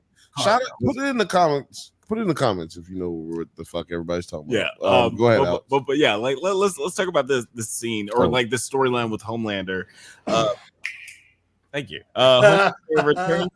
Homelander returns to the laboratory where he was raised to torment and slaughter the staff, except for its director, Dr. Barbara Finley, who he leaves in what he calls the bad room, filled with all of the horribly mutilated members of the staff. But he shoved them all into boxes that you clear your desk out with. Crazy. Crazy. Production designer on this show deserves an Emmy for sure. He deserves an interview with the Drunk Banthas. Yeah. Right. I'm still rooting for Shogun. We're all rooting for Shogun. I did not realize how stiff the competition is, but shout out to our boy, friend of the show. We want him to get the VFX. He's going to get the nomination for sure, but it's going to be hard with House of the Dragon and whatever. I love all the people being like, "You'll never guess who's not coming back next season." And then it's Anna Sawai. It's like, you think? right. But Homelander leaves the lab, and he's covered in blood. He leaves Dr. Finley locked in a room with all the dead staff members. How did you guys feel about this storyline with Homelander? Because he does get empathized a little bit. We see some of his backstory and just how tragic it is to have a child raised with absolutely no love, and that being his motivating factor. He was raised like a pimp, and I kind of like how he's using psychology for evil. He's real. He's realized that's great. He's realized his trauma. He's like, oh, okay, that's what's hindering me from being the worst person possible. Let me get that out of the way and move forward. You got to move things out of your way that's keeping you from getting to your goals, man. Right? Yeah, keep striving for hateness. Producer T, how did you feel about this storyline with Homelander? it's so bad to me, the storyline and everything he's doing, and then hearing people being like, the comic book was just grotesque to be grotesque. I was like, yeah, that's what the man said. So I thought this show would be different. And now it's going on the same trend with like a less kind of interesting story and only really focusing on Homelander being the bad guy instead of Vought being the bad guy that much, where like in the end of the comic book, Vought is still standing. The guy, he's a combination. They split the main character of the Vought middle management dude into two different people, which was Giancarlo's character and the booby sucking lady. What was her name? Mallory? Elizabeth Shue. No, Mallory is the CIA. Yeah, Mallory's the CIA agent, but whatever. Elizabeth Shue. Yeah, her character was actually Karate Kid. combined, and they split that, and I think that's kind of what messed it up for me because they were almost bringing him back with Giancarlo Esposito's character, where like no matter what Homelander did, the dude would just be like, "I am just not scared of you, dude. You suck." Yeah. You're not scary. You could kill me, but you suck. You'll still But suck. yeah, but Giancarlo's character in the comic book did the same thing, and they had a similar line where Homelander like breaks into his house and he's like threatening him and doing stuff, and he's like, your heart rate is still at 89 over, something really good. You're just not great. And he just gives him that. He's like, of course not. You're a little bitch. Right. He was like, yeah, you're small, you're unimaginative.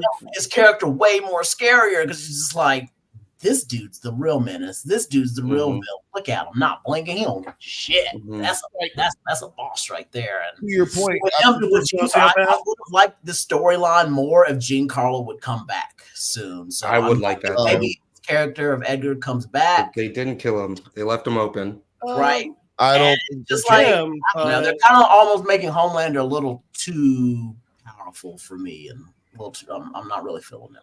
Yeah, I thought this was a scene that like broke the armor because like I was expecting him to like gain some like further understanding, but I thought like because of him going to his home or whatever, going back, would actually like kind of twist his mind a little bit. I mean, it did, but I thought it would like add a little bit more complexity where it actually just like headed him more towards that crazy, I am a psychopath and I will live for that type of deal. But yeah, we'll see. We'll see how it goes. We will see indeed. Jeff, hold on. They're obviously trying to get. I do like that they're trying to give Homelander some. They're trying to make us empathetic towards him, and I think they did a good job of going back and forth between like, hey, you should feel for this guy. That scene where he's talking about when he's in the furnace and just like getting cooked, and like, but like, yeah, it doesn't kill him, but God, it still hurt. God, you feel that, and then he goes straight into psychopath. I think they did a good job of. Because here's the thing, I don't need to feel for every villain. I don't need to connect with every villain. Like, I mean, Thanos in the MCU, they did it. Joker, that just pissed me off. I don't like that movie. Not every villain needs to be relatable. I know, Terry. I know I'm in the minority. Not every villain needs to be relatable. I think they did a good job of making him relatable, and then immediately being like, no, you still gotta hate this guy. This is how I felt all week during this heat wave and shit. I don't want. I feel like comic book Homelander, they didn't make him relatable exactly at all. Edgar, the CEO character, he definitely was relatable. You never felt he was just a scary monster that you couldn't prove was a monster, but you just were like he was behind everything. And this season's not hitting me. What Othelia said with Firecracker, I'm just like, yeah, why is she in the show? Bantha like explains why she is the show. She is social commentary, but it's like why? Why do you? Dude, Othelius is making a Kendrick Lamar "Not Like Us" joke. Bantha's got a weird case. Why is she around? Why is he around? That's what's hilarious about because it. she's a weird case. Why is she around? That's a good thing. The funny part about Firecracker is after Annie finds out, like, oh, she's mad because I was mean to her during pageant. If she had just like gone on the news and said that, everyone would have been like, "This is dumb." Really? That's why she fuck this chick. It would have been. It would have been the easiest fix. Hold on, because I'm gonna go right back. We're gonna go right back to you because you weren't here last week and you weren't able to talk about last week's episode either. But yeah, let's talk about Firecracker. Let's talk about that scene since we're going to be clearly jumping around on this episode. Not going to stick to any timeline shit, but we have the scene with Firecracker. Butcher tries to blackmail Firecracker, and he's like, bitch, I'm gonna tell everybody you was fucking 15-year-olds. You out here talking about underage kids getting abused by adults. Well, I'm trying to make sure we keep it so where YouTube not gonna block this. But but you talk about these things that you think that might be a problem with this topic? No, I'm okay. Yeah. I'm damn near almost wanting to blur out Terry's hat when this live is over, just so I can blur it out. Not because I think that they're getting mad on YouTube, just because I think people would be like, "Does he have a Black Lives Matter hat on?" That would be for comedic effect. Yeah, that would be great. I think I might still do that. How do you feel about that? That the scene where, basically she gets her ass whooped. By Starlight. Talks about. I was like, does she even have powers, really, or like, what the fuck is going on with her? Yeah, she can. No, she not can Starlight. Make smoke. No, yeah, because Firecracker. Well, her fingers are basically the rough edge of a matchbook. Yeah, of course. Yeah, and Firecracker, she, and by the way, I didn't realize the pun on Firecracker until. I love that. But Firecracker, she mentioned in one of the episodes that she has some strength, but Starlight, I mean, she's been training her whole life for this shit. Like, she's been punching brick walls in her backyard for years, lifting cars. Like, she was trained her whole life to be a superhero. And Firecracker, she's been trained most of her life to be a resentful hot take machine. Well, she's been because of her trauma with Annie. Like, back in the day. She's really just been. That's what she's fallen back on in these recent times. Because otherwise, we'd have heard of her before. What she's done is she's rested on the training of like Vought, right? Since we've talked about it, like Vought is everything. Vought got everything: sodas, beers, energy drinks. Oils, natural little oils. How they natural if they come from Vought? I don't know, man. Yeah, it's like also the lower training of Vought too. Like, she hasn't even been able to get the funding for any of her shit. Yeah. That's why she had to resort to like YouTube and I mean, not to shame us, but like, yeah. No. And but we not superheroes. Had to resort to a supernatural god just eating out his own asshole. Yeah. Right. Yeah, exactly. The thing is, we not superheroes, so we can kind of get away with that. But her Q ratings matter on how much she gets to save people, and I think her powers are like basically. Damn, that fucked up. I think her powers are basically like Jubilee. Yeah, not even. But I'm saying like a bad Jubilee. I feel like but I feel like OG Jubilee, original Jubilee before Jubilee. I feel like damn, Terry, that's how you feel, really? Would I feel crazy, like Firecracker met? This was during Acolyte. Y'all no, no, I'm just fucking around.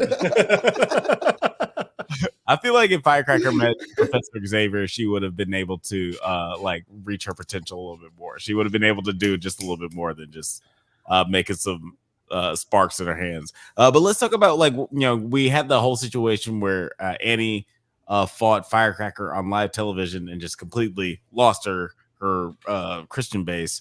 At the same time, Frenchie is investigating Firecracker's trailer, but is attacked by Ezekiel. Butcher intervenes before blacking out, only to find Ezekiel dead. we get a lot of like suggestive sound effects through this blackness. But what do you guys think that happened during this blackout moment? Bill, I'll let you go first. You're Me? like, yeah. I don't know, man. Look, there's all kind of nerd shit on the nerd news and all the nerd spots, the Reddits and the goddamn threads, and A lot of theories, Substacks, and all the goddamn shits, man. I think Stash in your white bank. that Boy, Butcher's cancer has turned into venom-like symbiote that's taking over his body and then blows people up because he got a he's got a blood power just like the vice president. ooh, that would be cool. That'd be interesting. Because we do see like the little scenes where like we see stuff crawling in his brain and in his back.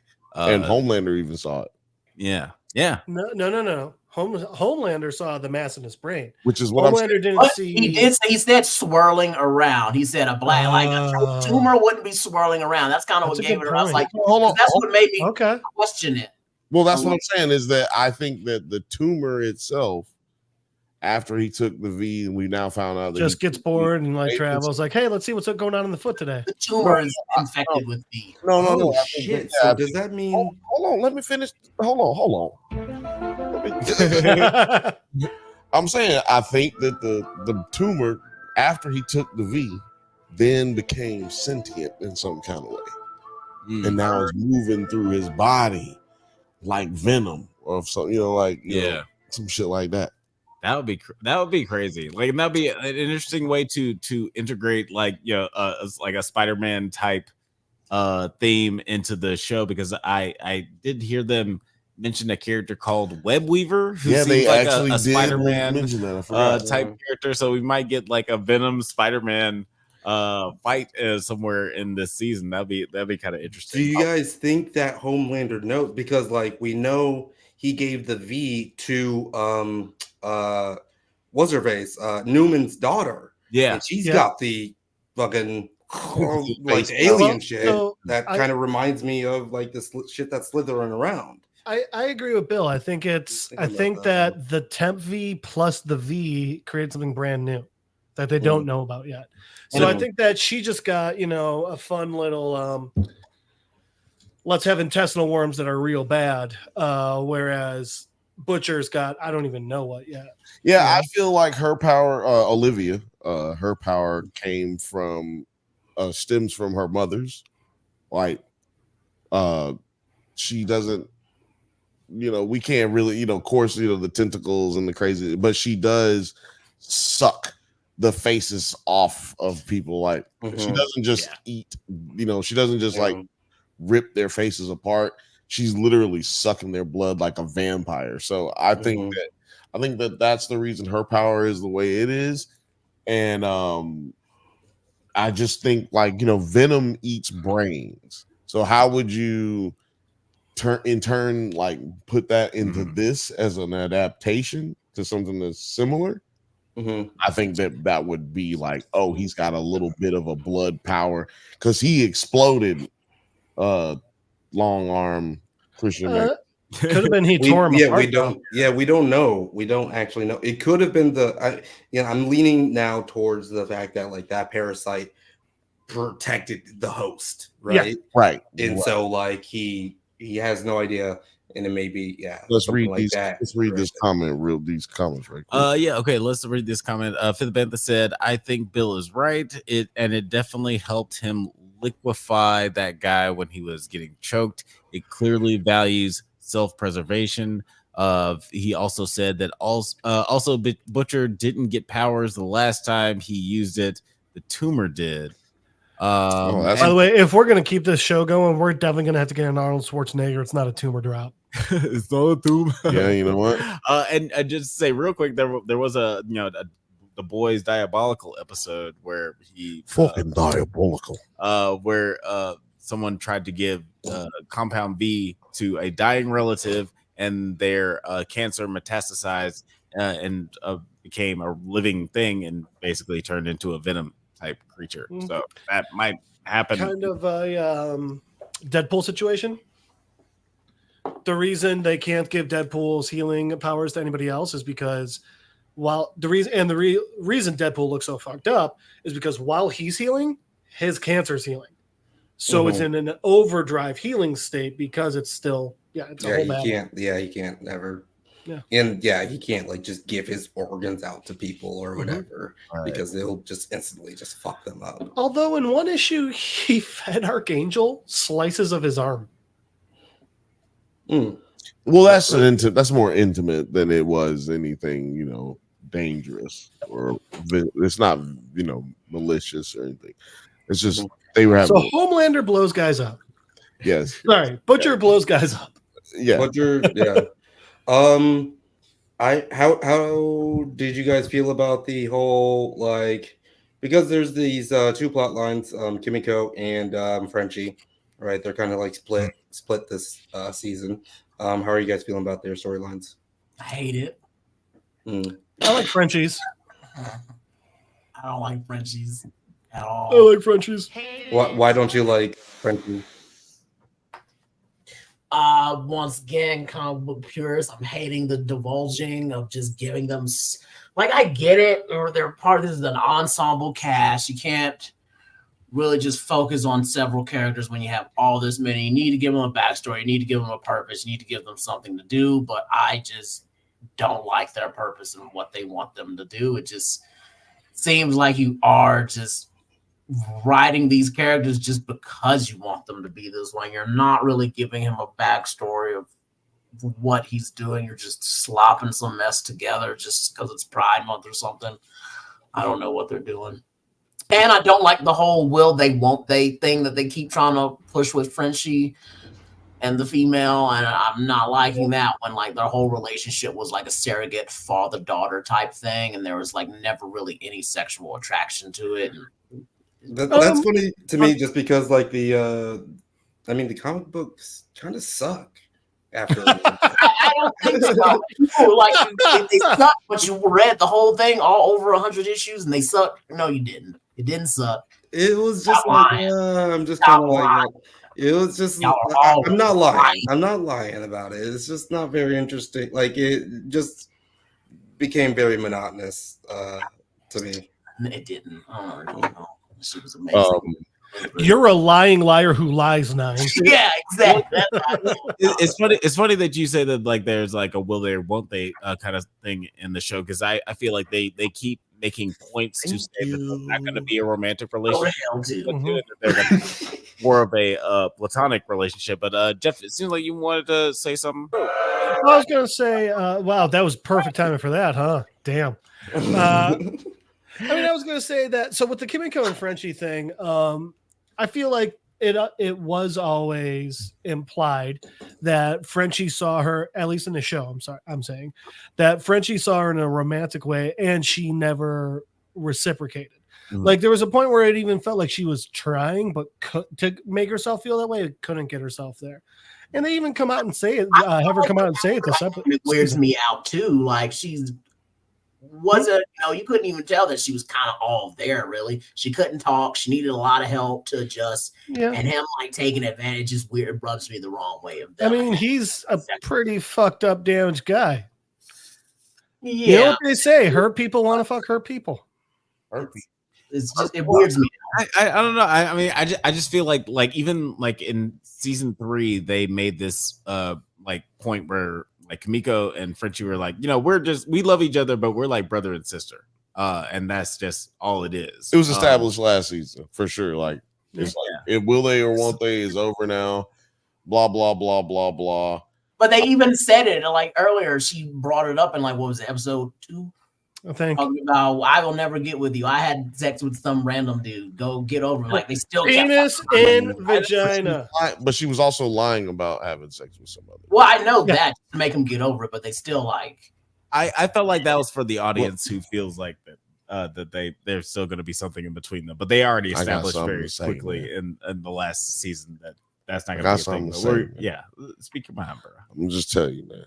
Because this is real shit, man. Y'all have all made great, amazing points. I do agree that this is the weakest link in our story right here so far.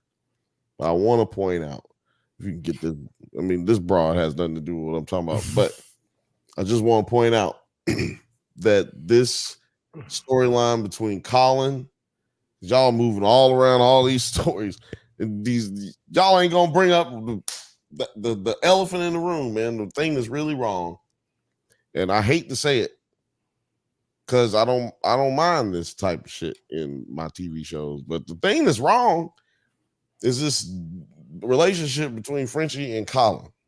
Oh, because they're gay? Yeah, that's fair. No, it's because it's sports. And I know for a fact that they've established that Frenchie is pansexual. Oh, very, yeah. And you know, all that. That's not how it's forced to me. It's forced because this story, like, where are we going with this storyline that Frenchie killed this dude's parents? Like, I see, you know, they didn't let me get to it. I was still cooking them on Kimiko, but yeah, that whole thing is I didn't cut you off. I hadn't said anything. Trash. But I don't. There's almost too much, Bill. It's like if the Winter Soldier fucked Tony Stark. Yeah. Well, I feel like, and I'm curious how you feel about this, Nine. But like, I feel like this is very Seventh Heaven, where like, where like we watch different shows. Or Full there's House. there's no white women with big booties in this. I'm getting there. Let me cook.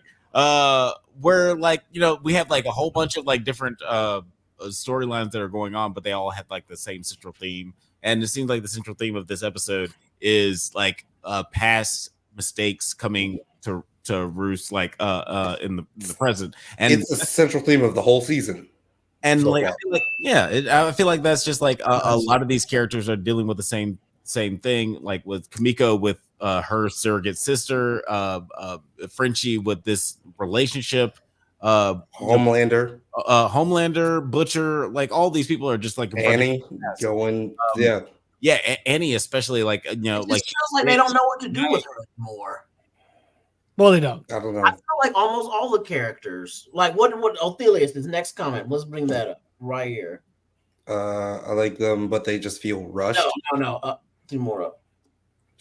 I feel like outside of Hugh and Butcher, they don't do that well with the other boys. They don't know what they're doing. Like, yeah, really. I can understand that, and like if it's not giving as much, but I think those plot lines are still pretty intriguing in my. I like what they've usually done with Mother's Milk, but if you go back to some comments that Othelius made before, he also said, like, you know, I feel like MM is getting bent. Oh, you mean that's what I heard? He's supposed to be the new leader, and he's not. No, literally up one more.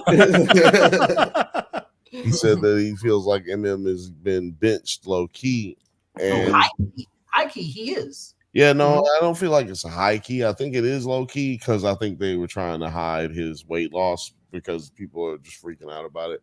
Yeah, even though he already explained like that. I mean, it's not because of any sickness or anything. But I'm just saying. I'm telling you, Google it. We can talk about like last week. We talked about it last week. I explained everything last week. You can Google it. The articles are out there and all this. And I mean, we could talk about how a bunch of people are just freaking out about this show because apparently there's people, the Acolyte haters are also like very confused that The Boys is like a political show. I just want to point out that in that situation, since you brought it up, The Boys was not a show that conservatives hated, right? The Boys has been a show that conservatives and liberals can enjoy together, right? Basically, there was not saying that there weren't politics involved, but just saying like it was so really, you know, it wasn't literally parallel to what was going on in our lives, but now you know, the closer we've gotten to season 4, the more it's gotten parallel. So and the interesting thing about that is, unlike the Acolyte, this is not getting review bombed. Well, yeah, they've got high on all episodes. They've got decent numbers, and they got high numbers for this episode. Right, and that's what I'm saying is that there hasn't been a divide until recently, socially in the news and on Twitter and shit, because me and Alex were sitting here talking about it right when we were watching the premiere. I was like, why do Republicans fuck with this shit, but don't fuck with Acolyte or whatever? Like, and this show is gay as hell. You know what I'm saying? Like, this show is gay as hell. So why is it that they don't fuck with? Right. You know what I'm saying? Like, and it's you see a lot more dicks than boobs. Because it's newer, and they don't have a frame of reference of childhood nostalgia to go with it. Unlike with Star Wars, and before you started had to pay bills and the economy went down and you're working a dead-end job with kids and a wife or a husband that you don't like. And so anytime they change that Star Wars, what are you going through right now? No, I'm just kidding. It's just my whole thing about what people are it's my whole argument against what people say. This thing's changed and all this. I wish they wouldn't change. It's like, you're not mad at the show changing because the show probably didn't change. You're mad that the circumstances of your life have drastically changed from the time when you grew up watching this. It's no longer easy squeezy, lemon peasy no more when you watch this when this came out. So that's how I feel why Star Wars is getting such hate versus The Boys, which just came out. So you're going to actually enjoy The Boys for what it is and not have this nostalgia brain.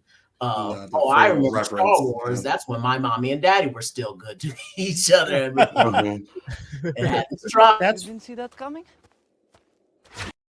Exactly. That would be my explanation of why Star Wars is being review bombed while The Boys isn't.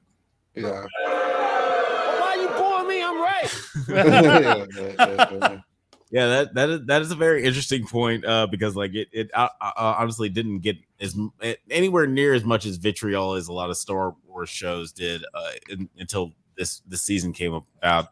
Michael in the chat says, "Big up The Boys." Yes, back in town. Let us know what you rate this episode too. And to be like the others, it's got to be up, up, up. Yeah, and I did personally really like the Frenchie storyline with Colin, and just like that sadness that goes with his guilt and everything. I like how they did the. Go ahead, sorry. Oh no, yeah, that was pretty much it. Just like I'm really liking that. I love any moment that we get to delve a little bit more into Frenchie's backstory because he's just a fun character, really sad character. Both got the burst fade rocking for the summer. It's boring as shit, man. Fuck that shit. That nigga. I thought it was interesting how they did the little red herring reveal thing because I was like, oh, he's got the scars on his ankle, right? And I thought that's the way that he was going to like find out, but he was just like, no, fuck it was me. I did it. Yeah. But let's talk about a fun story. Killed your parents. Before we at his lowest moment too. Yeah. Before we get into the next subject, let's just talk about like this moment with Huey because that moment with Huey up the wrong clip. Okay. If I wanted to speak positive, I would say Sister Sage is the only thing that's like keeping me watch this show. What they're doing with her and her plot and everything she's doing, and just the later reveal. I don't know if we want to talk about this now, but I think this shit is hilarious. Well, I thought it was also hilarious how Butcher, when I forget who was the name, Barbara, Bethany, I don't know, Bernice, the leader of the Homelander torture chamber, how she mentioned, oh yeah, he brought psychology. Our biggest weapon against you was psychologists. He brought them in, and Sage is psychologying the fuck out of Homelander, and he doesn't even realize it. Mm-hmm. Yeah, I like her a lot. I mean, like to me, this is the dumbest fucking thing in the show so far. Like, yeah, this is the dumbest shit in the show so far. Sorry, when you say the dumbest shit, you mean her hooking up with Deep or her lobotomizing? Her hooking up with Deep and her lobotomizing. The only reason I say it's boring is because we're not going anywhere with this. Like this, there's nothing. We're not going anywhere. I kind of look at it to where storyline. It's a deep look into her power and how much she kind of hates being the fucking smartest person in the world, because that would kind of suck. You're just surrounded by fucking morons, and every day your shit gets more and more stronger. So you just have to basically like lobotomize herself just so she can start to enjoy simple things. Well, all it's- over again. Terry, that sounds It's her drunk. That sounds like everybody who watches the Drunk Banthas. Everybody who watches the Drunk Banthas, Nerds at Night, they have that same problem. They're around stupid people all the time, and they got to come right here every Monday, 8 p.m. Pacific time, and every Thursday, 7 p.m. Pacific time. Yes. I mean, this is where you come, so you don't have to be around stupid people. Yes. Also, Bill, But yeah, I think it's just Bill, like to a your good point, power power. Like the dot down. It's like when you first see your power, you're like, oh, that's the ultimate power, being the smartest person ever. And then you're like, no, it'd be complete fucking hell. Mm-hmm. And Bill, to your point, I'm wondering if they're going to bring it back in the sense of like the only time they can get to her is when she's, drunk lobotomized. Because if they're trying to go after her in another situation, she'll just the input she's getting from her surroundings and the way her brain works, she'll be able to see an attack coming. Yeah, like it would be interesting. Like I feel like that will maybe be one of her weaknesses, her kryptonite. Her longing to be just like be able to shut her brain off for a little while. And I do like the character of Sister Sage, but any storyline that has to do with the deep is eventually going to have no narrative bearing on how things really turn out for the rest of the season. I don't know. I'm upset that he's cheating on his girlfriend. This is how I feel about it. Is she's got 8 arms and he's cheating on her? That's just mean. I feel like we only got 8. We only got a certain amount of episodes left. We only got one more season left, and so Sister Sage, what she's doing at this point with the deep, and like what we've learned about her superpowers so far. I mean, maybe it's just one great way of doing some exposition without having to talk about it. But we kind of already touched on her powers like 3 different episodes. I just, just me. I don't know. Just seems kind of boring. Just like the Frenchie and the Frenchie storyline.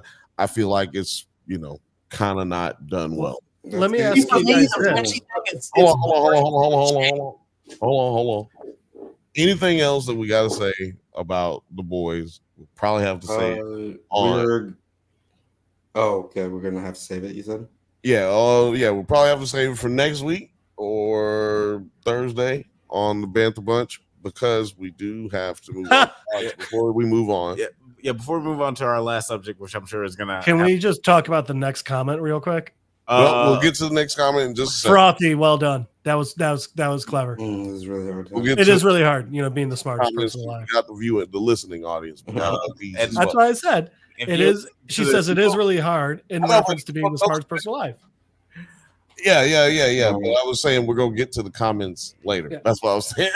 Oh shit! I'm sorry. So at the let's just talk about Huey's storyline a little bit. Huey visits his father and he decides not to inject the compound V, but it is injected into him by somebody else. It's definitely his mom for sure. Obviously. And this is definitely when it happened, right? This is definitely when it happened. I thought that this was interesting. I think it happened when he left, maybe. Yeah, he walked out, and that's when she did it. I think the only question left is: right there. Does she already have some V because of her job, or did she pickpocket him here? Alex, what was you about to say? Yes. Do you guys I thought this was a very interesting character moment for Huey because he's always like him, Starlight and I feel like are like the sort of like the moral high tier for all these characters. Like they always sort of resort to the better angels of their nature, and I feel like Huey, though he's always like tempted, he usually makes the right choice at the end. And I like this moment where he's very tempted to use this compound V to save his dad, but he eventually makes a better choice. But there's sort of some theories rolling around regarding his relationship with his mom and his dad. First off, what do you think the compound V is going to do? And do you have any theories about his relationship with his mom? Nine, I'll let you go first. I mean, the relationship with his mom, I think just watching this again, there's only one reason why they did this or showed this shot like this is because she pickpocketed him. and Yeah. that means that she has been very much like. There's only one reason why they showed it like that, where she like close up on his jacket in his shit, like her grabbing him. So I think she definitely took the compound V. For what purpose? I have no idea. I know that she was pushing those essential oils, and maybe she was like, "Fuck yeah, the ultimate essential oil." No, see, that's The what I got most right there, essential. you know? I'm glad that you said that because I'm gonna say this and I'm gonna throw it to Jeff, and then Jeff is gonna throw it to T. So I feel like the symbolism of her being behind him is the symbolism of her always having been watching them, because she has not actually left their lives. She's been watching from afar. She works for I think the reason that she gave for leaving them was bullshit. And I think that since she has gotten back into his life, she has been working the dad, because we found out that she's been talking to him, and that's why she's in charge of his do not resuscitate. And so, with all that being said, I feel like this is seen right here because she's got a smile on her face. Her ex-husband, her son's dad, is dying. Yeah, weird She's face. got a smile on her face, so that tells us right away she knows that he's not dying. I think she's already given him the compound V right here, and I think those essential oils was a vial that she was bringing in of compound V, because you can see when A-Train goes to steal one or steal the vial that we're talking about, there was multiple gone, like a lot. Yeah, yeah. So he's been juicing some people up. You didn't see that coming? Yeah. I mean, listen to the white man. And I'll tell y'all something about the white man. I love him. let's not go there. let's not do that. Let's not. Let me tell you something about the white man every Sunday. Oh, God damn it. Right before you go to church. Oh my God. I can't Ordered the white rice? believe that shit just happened to us. I swear to God. I watched it today. What was that? Y'all hate me because I'm light skinned. No, we love it. So many views on it. Jeff, did you watch that interview at all? Which one? Okay, never mind. Did you watch Thursday? You need to go watch Thursday's episode. I did not. When I'm Start at the home with 2 hour family, mark. I Let's go. just take out from all that. Move to like 2 hours and 15 minutes. That's when the show gets real good. Jeff, theories on or predictions on what's going to happen next with Huey and his dad. All right, so real quick with his mom, if you could actually pull that image of her back up. I forget who said, angel on Dewey's shoulder. I like this scene because I think, like, all right, is she the angel or the devil on his shoulder? I think they'd set that up very purposely. And I agree with Nine. She's got more going on. She clearly pickpocketed him. But here's the thing. A normal low-level Vought essential oil person doesn't know how to pickpockets. And Dewey's been around people picking pockets for a while. So she did it well. So here's the question. Is it that she's higher up? Well, either way, she's higher up in Vought. But is it that she's working for Vought? Or has she, like, this entire time been undercover for maybe the CIA or someone inside of Vought working her way up? Is that even her mom? Is that even the mom? Who is that? Shit. As for Simon like Pegg, I just Get hope Out, that he. too. Yes, she definitely does. As for Simon Pegg, I hope he just gets some powers. I don't know. That would be really interesting because like Bot has kind of taken a sideline in this season. Like, they've been the overbearing big brother force throughout all the series. That's just kind of like moving all the chess pieces. But they kind of been masters. Yeah, the puppet masters. Thank you. But like in this season, they've been kind of absent, and you've seen like the superheroes sort of take more agency. Like we've seen like Homelander as appointed Sister Sage, and the Firecracker as like the voice and the face of the industry of Vaught, and they pretty much sidelined Amanda. So like Ashley. So it wouldn't be outside of the realm of possibility if like they decided they're going to bring Vaught back into this series, like with this kind of like a sleeper cell with his mom.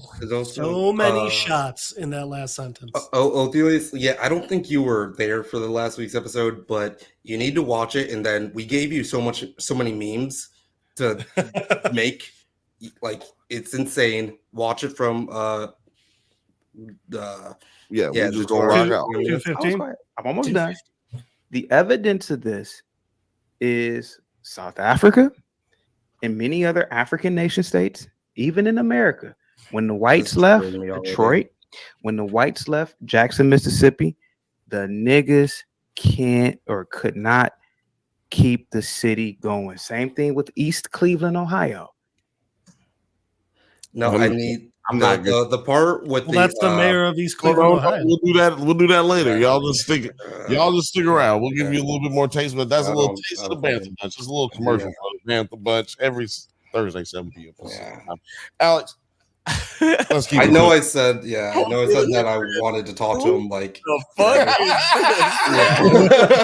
no, Othelius, watch that last segment and. Jesus. Oh, we're gonna talk a little bit more about it. Yeah, we're gonna talk about it again on Thursday, and we're gonna talk about a lot of other stuff.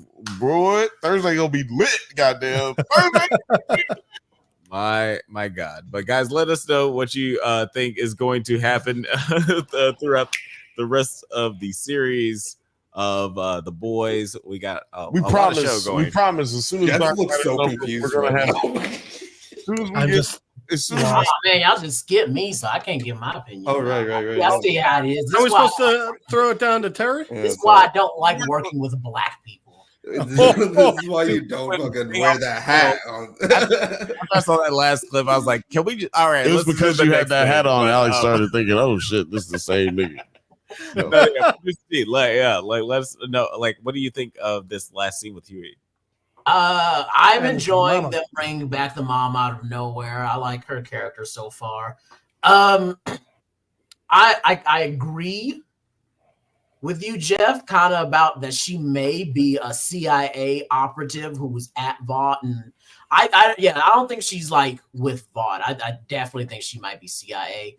I'm not sure that she pickpocketed him because, like, how did she know that he had V on him? Like, when she sees him earlier, they focus on her, focusing on him putting something in his pocket. Like when she comes in and he freaks out and shoves it in his pocket, there's a scene where like you just see where she looks. They make sure to show her look at his pocket and say, "What's going on?" This is when I need a ooh drop from Blake. Mm-hmm. Yeah. And she's like clearly watching that shit and is not confused at all about what's going on. You know, she's like, look at that Powerade going into your like maybe she didn't have maybe she was giving him D and she didn't have the and so now she's trying to give him the real thing. Maybe she had that synthetic V. Sorry, I can see that. Yeah. I don't know. I hope she doesn't work secretly for Vaught. I'm kind of hoping she's like a double agent or something for the CIA instead. I don't know. Yeah, I did like it. I am enjoying this part too. So that's how I know people are enjoying. 2 things I hate and 2 things I like. That's how I know people are enjoying the show when they dislocate their shoulder reaching. You know what I'm saying? Like, because you're exploring all of the possible ways. You know what I'm saying? You'll just start reaching for other things because that's how I know people really enjoying the show. You know what I'm saying? Like, no matter where it is. It's a fun show to watch. It's still fun. So every show we cover here on the Drunk Banthas is a fun show to watch. I swear to God, not so far on the Drunk Banthas channel, we have not covered anything that's not fun to watch. The Idol. We didn't do that. Was fun to watch, all right. You gotta admit it. I want a season 2. Those two things are true. First of all, it was exciting to watch, and second of all, I mean, exciting in the sense that if I was like going on a roller coaster without a seatbelt. But also we didn't do that on the Drunk Banthas channel. So podcast. So that was where my qualifier was. But every show we still bumping that music too. Shit. Every show that we cover on this channel is fucking amazing and exciting to deal with. And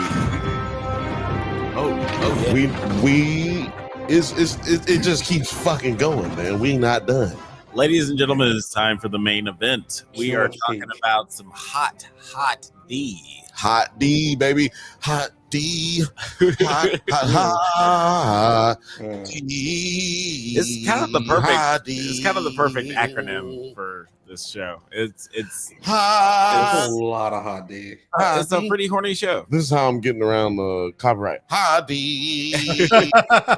Hot D. Hot D. Hot D. Yeah, hot D. Hot D. Got that hot D. No more D, but it's hot D. That's it. That's how we do it from now on, Alex. Yo, Future, send us a message. Let's get this. Let's get this. We in South like that. Hey, M16. Goddamn. Hot D. Hot D. Hot D. Hot D. Yeah. This is episode 2. Hot D. Hot D. And it's kind of crazy because, like, we were talking about how we really appreciate how Hot D decided to just abide by normal TV standards and have one episode at a time come out. I actually rather than have 3 episodes drop where we have to. Yes, actually, shout out to them. Because expensive ass episodes, so yes, and I just want to say seriously because thank you first of all, and also I want to say go back, look, check it out on the Drunk Banthas channel. We were covering this show and we were calling it Hot D before any of these fucks started fucking calling it. Fuck all of y'all. Congratulations! You know what I'm saying? No. It's real shit. Acronym of Hot D. It was like episode 1. It was episode 1 or 2. We started calling it Hot D because we had to put it out on there. You know what I'm saying? I don't want to know because motherfuckers like taking credit for shit. I don't like that shit, man. I don't fucking like that shit. We got timestamps out here, man. But yeah, this this episode starts out with the aftermath of the last tragic wine and cheese. Is that what it's called? The blood and cheese. Oh, blood and cheese. Sorry. Blood of Christ. Fucking Christ. That was bad. Prince Jaehaerys sees murder causes chaos. King Aegon hastily assembles. We're just dropping random. Oh, look.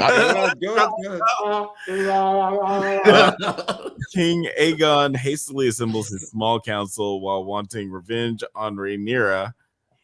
Sir Otto suggests a public funeral to tarnish Rhaenyra's image in the what did you guys think of like that idea that just like the political maneuverings of trying to get some sort of like political cachet off of the death of this child? Do you think that sort of like more emphasizes the Greens as the villains, or do you think that this episode more empathized the Greens? Producer T, I'll let you go first. Just like last season, I'm still not watching this creepy incest show. Yes, I would get somebody out. As is tradition. It is tradition. As it is written, it shall be done. As it is written. This is the way. It is the way.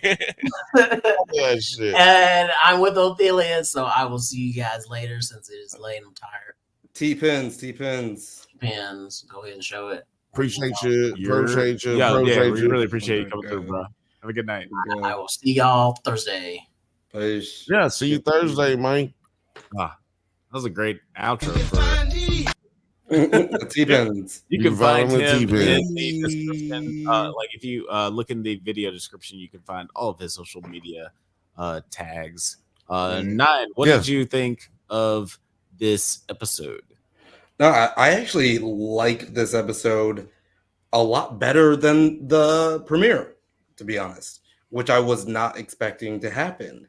I especially with in regards to your question, the High Council, like I thought the whole blood and cheese situation could have been a lot more dramatic, and they kind of did all the dramatic stuff that I wanted from last episode in this episode. Like I wanted it to be like so intriguing. I wanted that political mystery. And as when I was saying last week that I thought the Blood and Cheese episode was going to be coming a little bit like halfway through the season, I think it's still a good benchmark or starting off point for all of this political intrigue that's about to happen throughout the season. Okay, so like, Jeff, or sorry, Huey. That's some goddamn respect. On your name. Did you read any of the books, like the source material for this story? And the only Game of Thrones I read was the first book. I didn't know there were even more House of Dragon books, to be honest with you. It's only one. Oh, okay. Also, much like Terry and Othelius, I did not watch this. So, yeah. Okay. All right, bye. Where can people find you, Jeff, if you want to do it? Jeff Madel on Facebook, Madel Jeff on Instagram, but the most important one is obviously Don Cheadle's Driveway, littlediggy2.com on Skype. It's because of the hackers. Damn. Have you been walking during this hot D summer? Oof.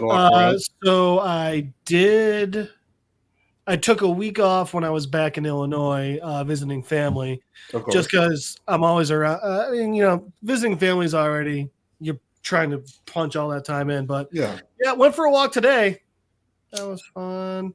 I definitely bought a Camelback because of how ridiculously hot it is outside, though. So yeah, man, gonna stay hydrated.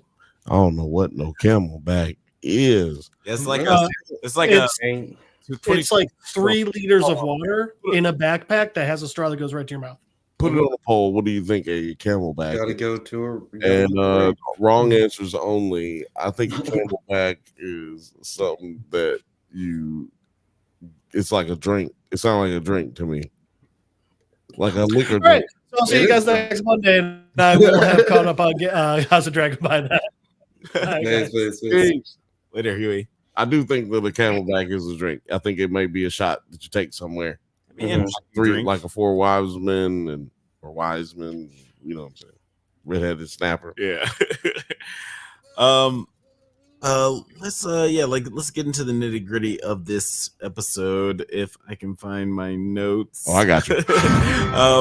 Sir Otto suggests a public funeral. Yeah, like to tarnish Rhaenyra's image. Really, we talked about like sort of like the political maneuverings in this episode, and I kind of this episode kind of humanized Otto, like for me, because I liked how he sort of like was clearly distraught, emotionally like affected by the decision from the king to just like hang all these innocent people. Like he's like, yeah, I'll kill 10 people if it means that one of them is guilty. Yeah.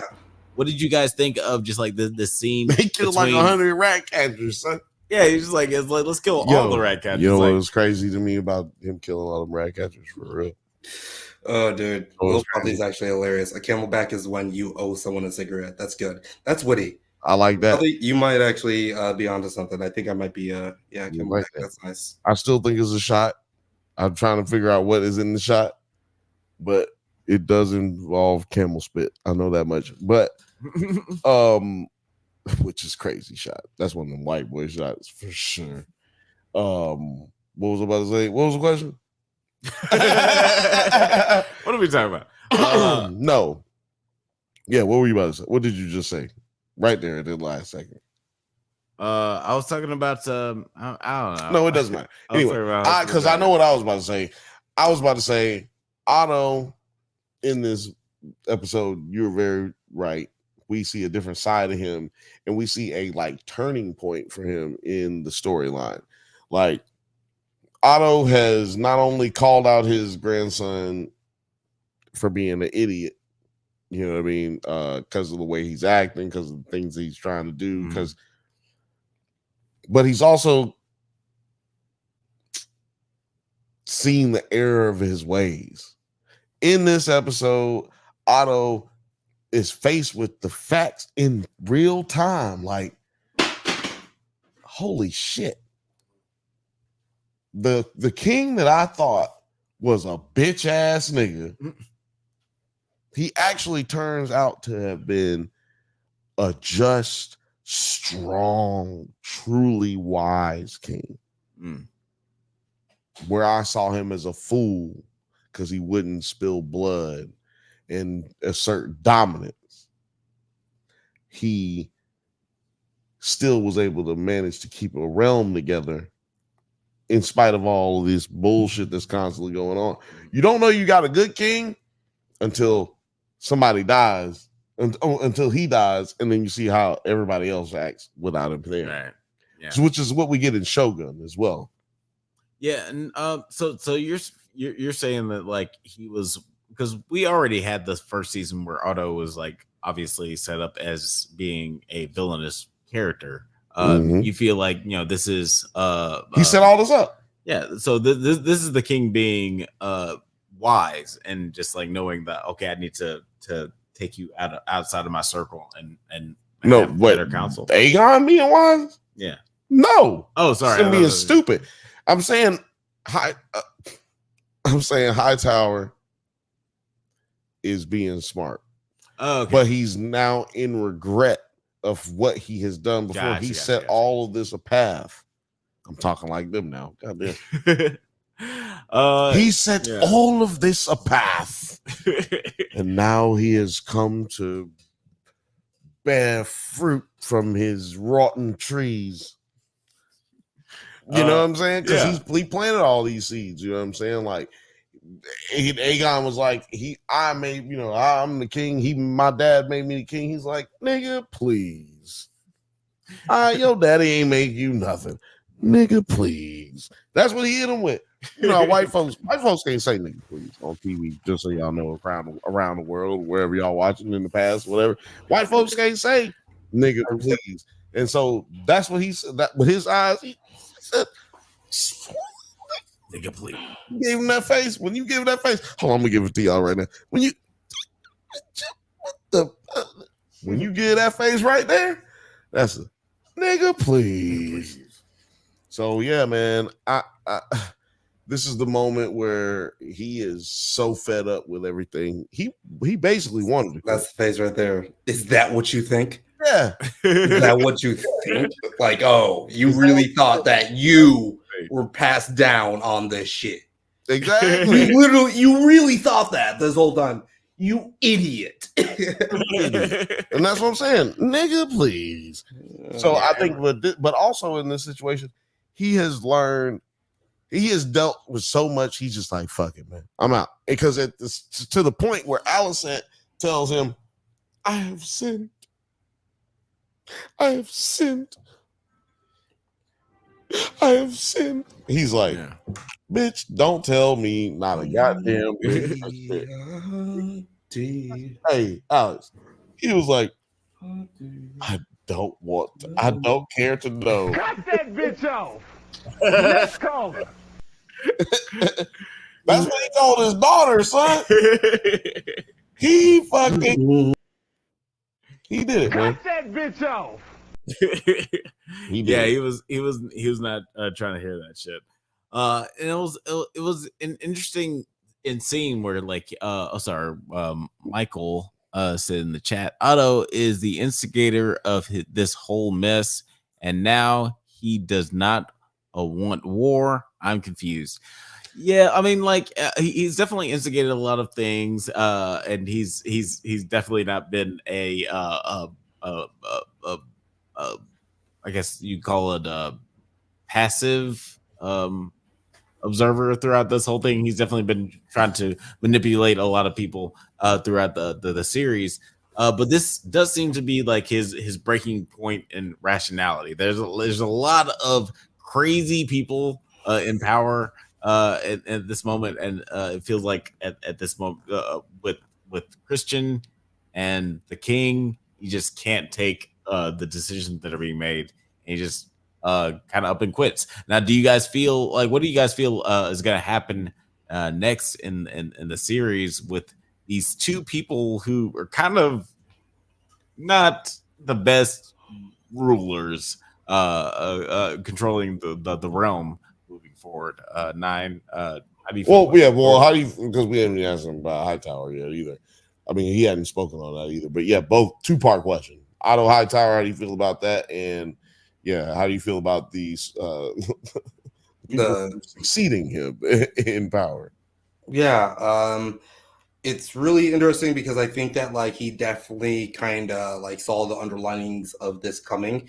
I thought it was really cool that he may have already have like an escape plan.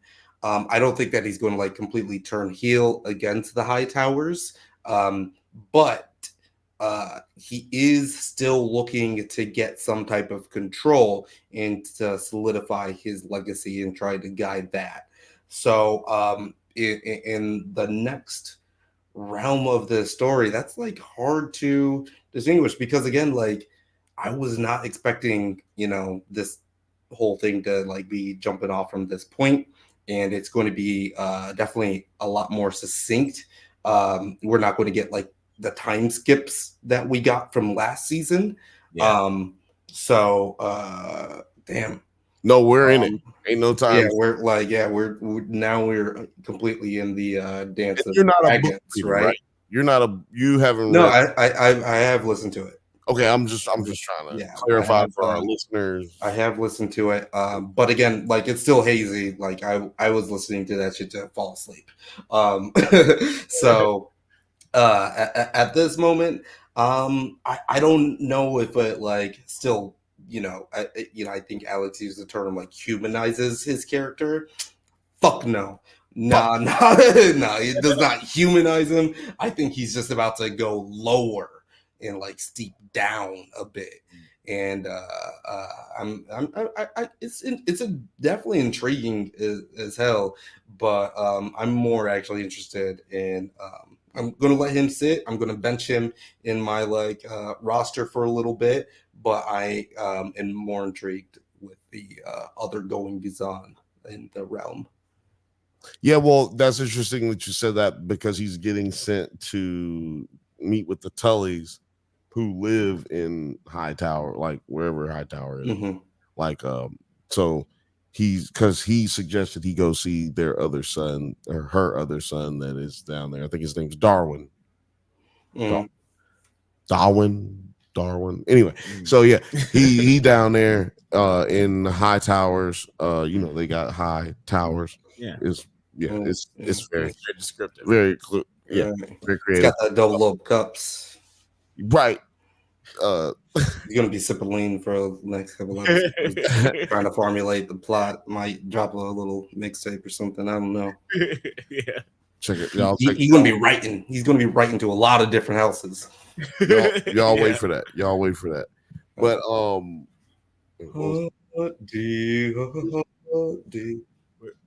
what was we talking about? We're talking about HOTD. God, no, Alex, don't do that. Just don't say nothing. I was thinking, like, do you guys also just like kind of feel that I mean, with Aegon's decision though, like on the other parallel of that, like we've seen, do you think like he is leaning more into like the crazy shit? Like, I don't think he's going to like go full Joffrey and be like a complete sadist, but I think he is definitely out. Like this is going to be the start of some like pretty sadist shit that's about to happen. Well, we got a little taste of that. I mean, in the books, Aegon kills all of the rat catchers as well. They never were able to find cheese, so they just killed everybody. My nigga Dayron, yeah. What Dayron? Who is Dayron? Who is Dayron? Who's Dayron?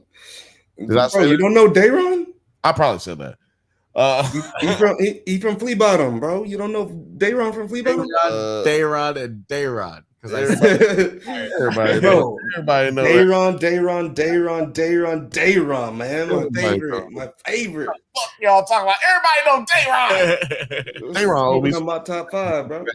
I just thought about Dayron owe me some money. Damn. Dayron owes me some coin. Yeah, but I don't know where you were going with anything. But speaking of coin, Eamon finds coin when he's going through back doing an investigation. It's crazy how the nigga with one eye sees more than everybody else.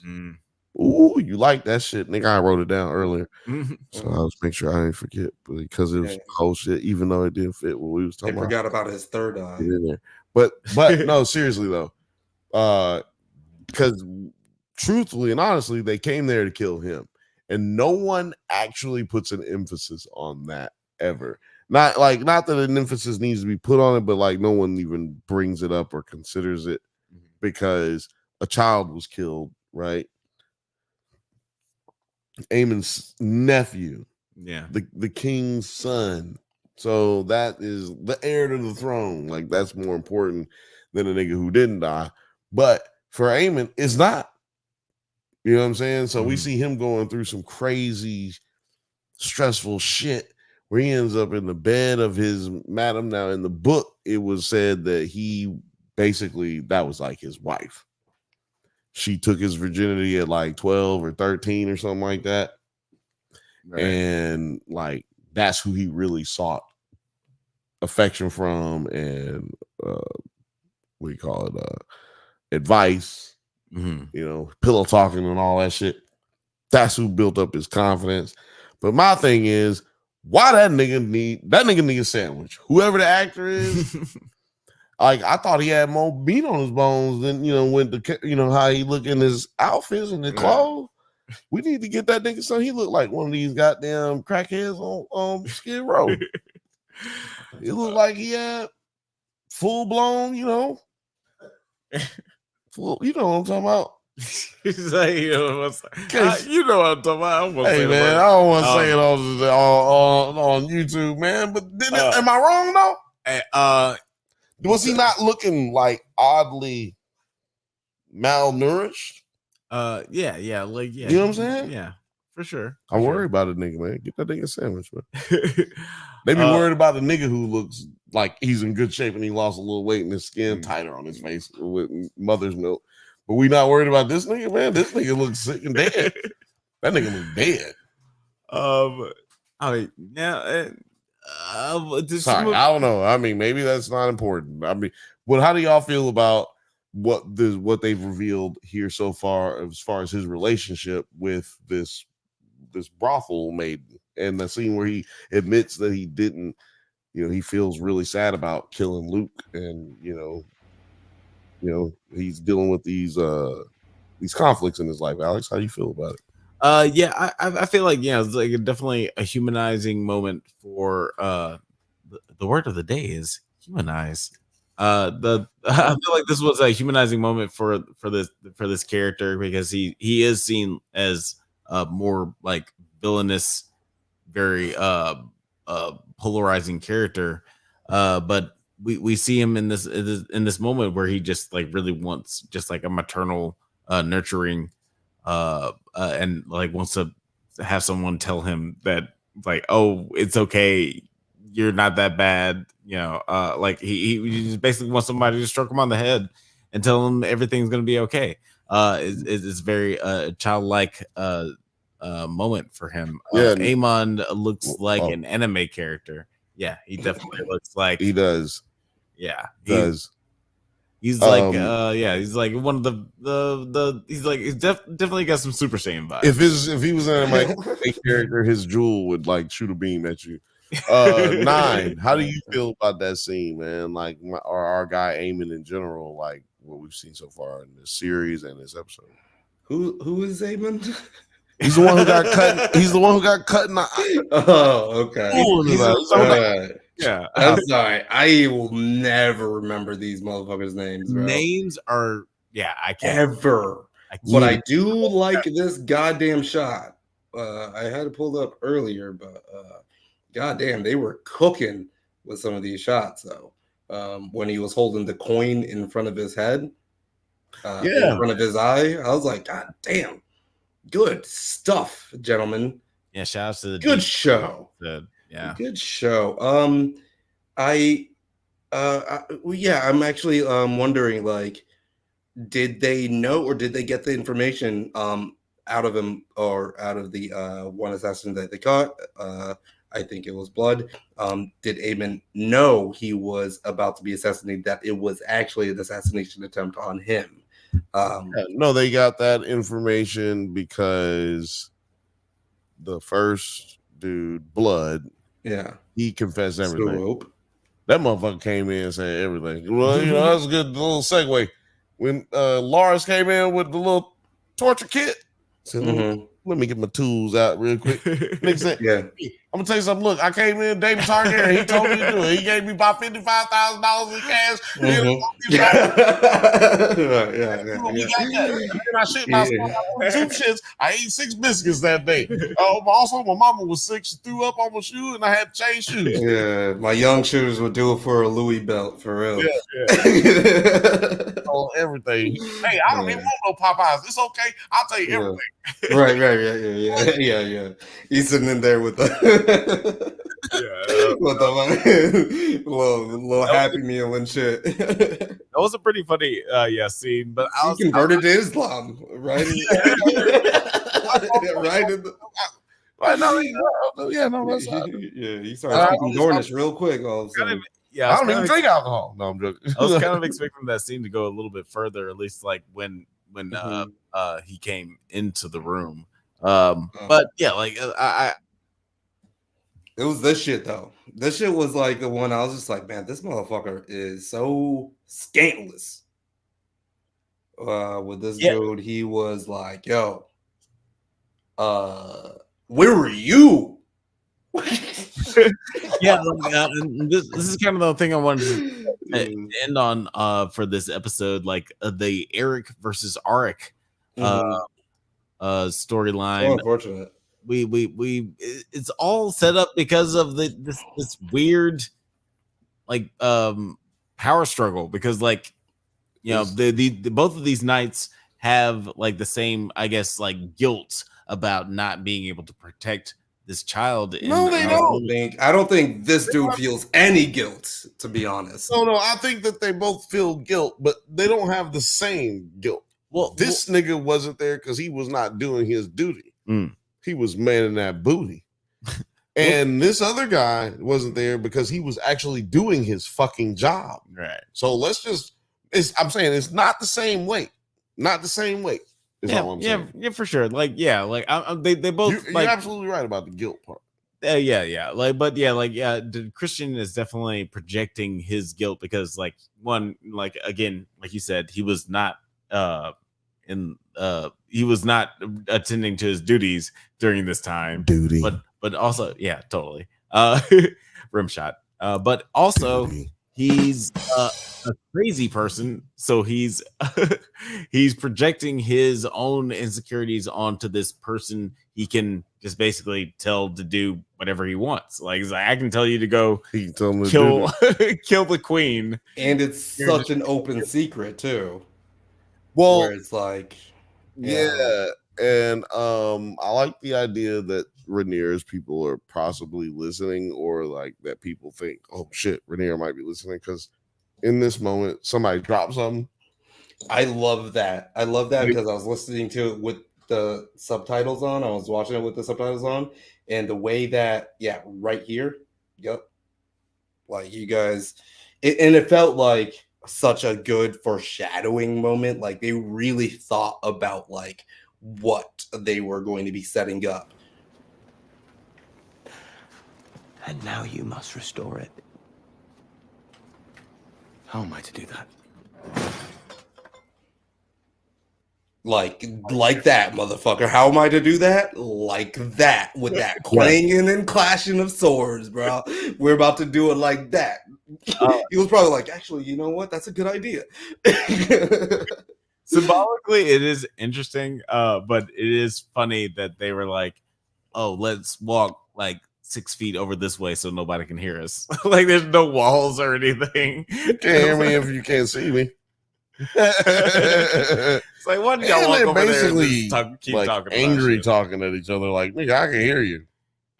Let's move over here. Let's have this wide shot so you can see that there's no in the fact that, like, you know, Arik or whatever the fuck didn't react to that noise at all was like, so yeah, I just thought, like, you know, it's just a well shot show, I think. Well shot show.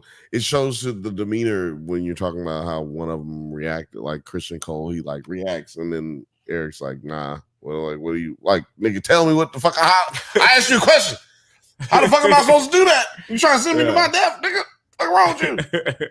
But yeah, they talk about it in the book how Eric had to really like pray on it and basically ask for forgiveness because he knew he was basically going in to kill his brother. I really don't like the way that he fucking got close. I'd be like, bro, back the fuck up, bro. But I did like how he was like, nigga, where was I? Nigga, where was you? Yeah, that was really good. I could clap back on that. Yeah. But he didn't stick to it because Christian Cole did a fucking what's his name? Well, you know, niggas do it like they did a misdirect. Terrence Howard. He pulled a Terrence Howard. You ask him a question about his shit and he's wrong. He's like, well, you don't need to be worried about that, nigga. Yeah. Obviously, they don't believe in the things that I'm saying because they want you to believe that you cannot accomplish 1 + 1 = 4.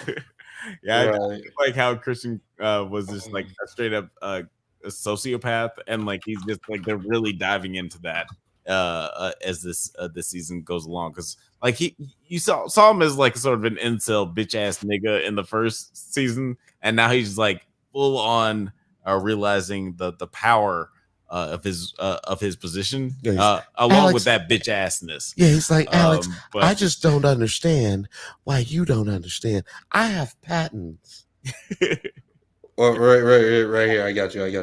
You having an unnatural allegiance to losers is not like you. No.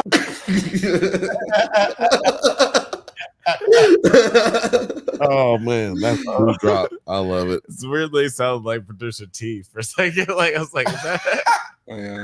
T came back to get us. I know that's not him. Having an unnatural allegiance to losers is not like you.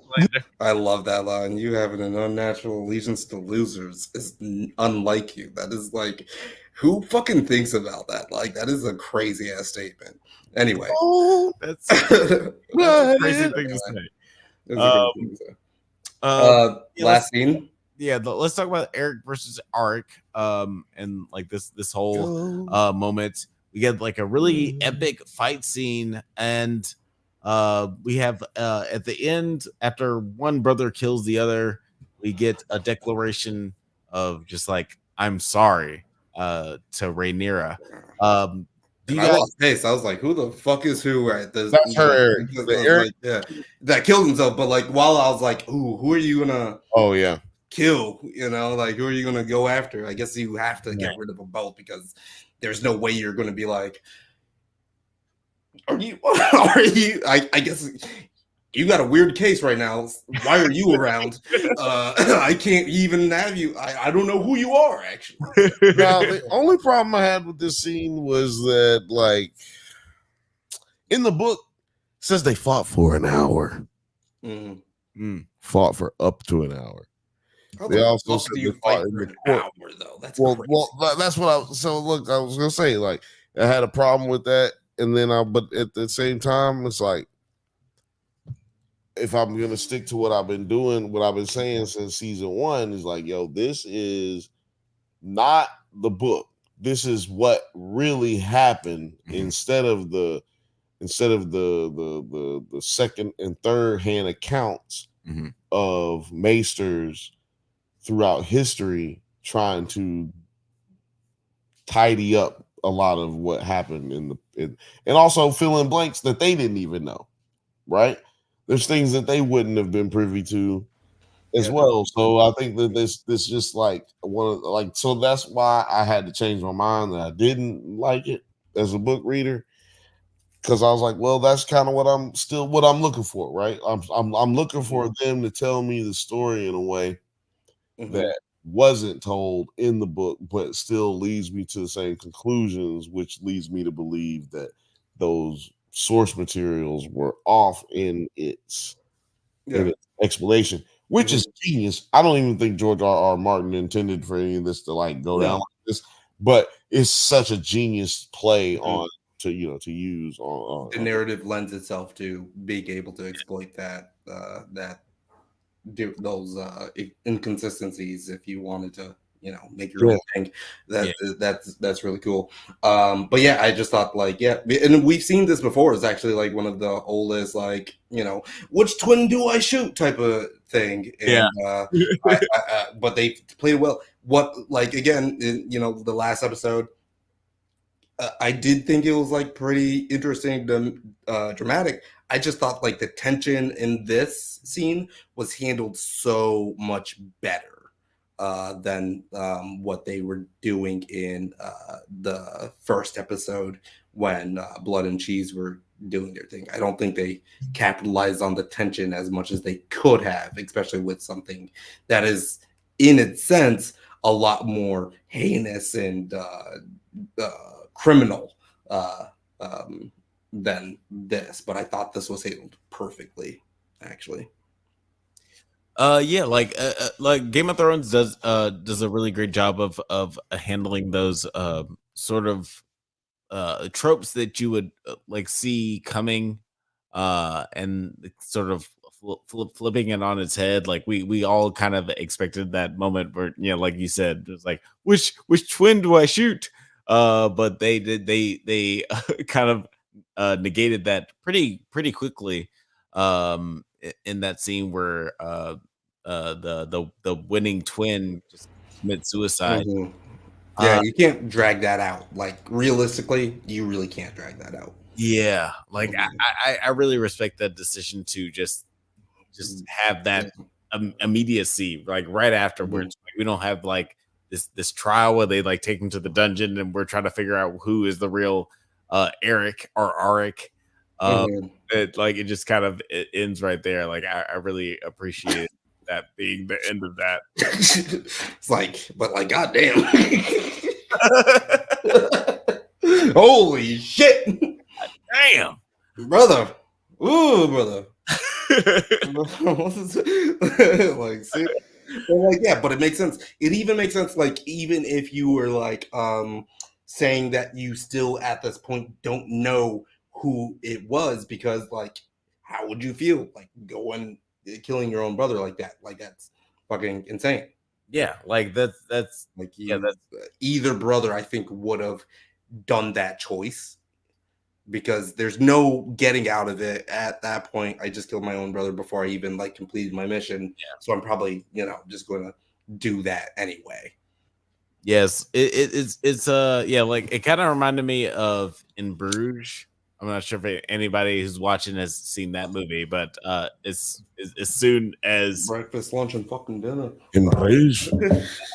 As soon as one character sees something happen, they immediately decide to commit suicide.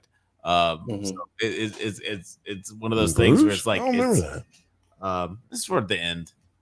But it's one of those things. Like it's kind of it's kind of crazy narratively where we're in this story where so many tragic things are happening, where somebody makes this impulsive decision that totally makes sense in the scope of this crazy universe.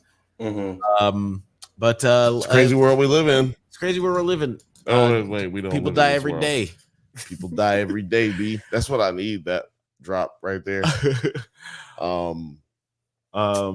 There was more to talk about with we didn't get your thoughts on this. No, I really gave a lot of my thoughts on this already, but I was just really, because there's not really much for me to talk about. This is pretty self-explanatory. What's up with the black dudes? They're supposed to be in the book, and I can't remember them in the book. But like, yeah, I don't know what you're going up to. The guy who played Father in Raised by Wolves, he plays this dude Adam, who Corliss was saved by when he got into the injury that he had in season 1, which he was incapacitated through most of the usurping of the crown. What in the fuck? Michael said, bro, look like he got kicked in the balls. Like Renee just was like, you fucker, bam. Just hit him. He absolutely like I didn't know white people committed seppuku. Yeah, that's like it's a cross-cultural suicide that's going on right here. But you know what? Like I saw a lot of things also, I will say one thing about this thing since we went backwards. I saw a lot of people talking about how he killed himself because he felt like he couldn't protect the queen, so he felt like he had to kill himself. I disagree. I think he killed himself because he killed his brother. He couldn't live. I know y'all will probably feel the same way, but I'm just saying that's what the majority out there on the internet and whatnot. Like it doesn't make any sense that you like if you're the person he did protect the queen. It's like if you protect the queen. Then like why would you kill yourself? It's like you succeeded. Player 1 wins, and then you and I really like that moment where like dude was creeping up or whatever, and like dude like didn't like actually notice him, but he was like, is that my twin? Like, like he kind of like was like, what the fuck? Twins had that kind of like connection. It's like, wait a minute, I feel like that nigga is close and shit. I feel that too. Like, sometimes like every person has their own sense. Like I don't, like so I feel like says Homelander definitely says that. Like if I haven't seen you in a year and a half and you just like walk past me and I didn't see you, like I feel like I would know that it was you. Oh, dude, that happened in Chicago with me. Like I was just like walking the streets and I was like not even paying attention on my phone, and then I walked past somebody, and then I would just like looked up, went like turned my head. I was just like, holy shit. And like we did it at the same time. We're like, wait, what the fuck? Who was that? and then we like did it at the same time. We're like, whoa, like what are the odds type of situation. And like so, that type of shit like happens. I was like, I only know one person who wears Cool Breeze like that. Is that Kate Beckinsale movie? Bantha Noir or whatever the fuck. But guys, let us know what you think in the comments. How you feel like this show is. I need you to mayonnaise, pickles, lettuce. No. Mayonnaise, pickles, ketchup, mustard, tomatoes, and lettuce. But yeah, like honestly, there's a lot of things that we kind of skipped over in this episode. Like there's a lot of things going on with Rhaenyra and Aemond, and they're like, what do you expect from us guys? We can't do. But we've already been talking for 3 hours plus. So let us know in the comments how you feel about all these shows. Are the ratings bullshit? Do you fuck with it? Let us know, man.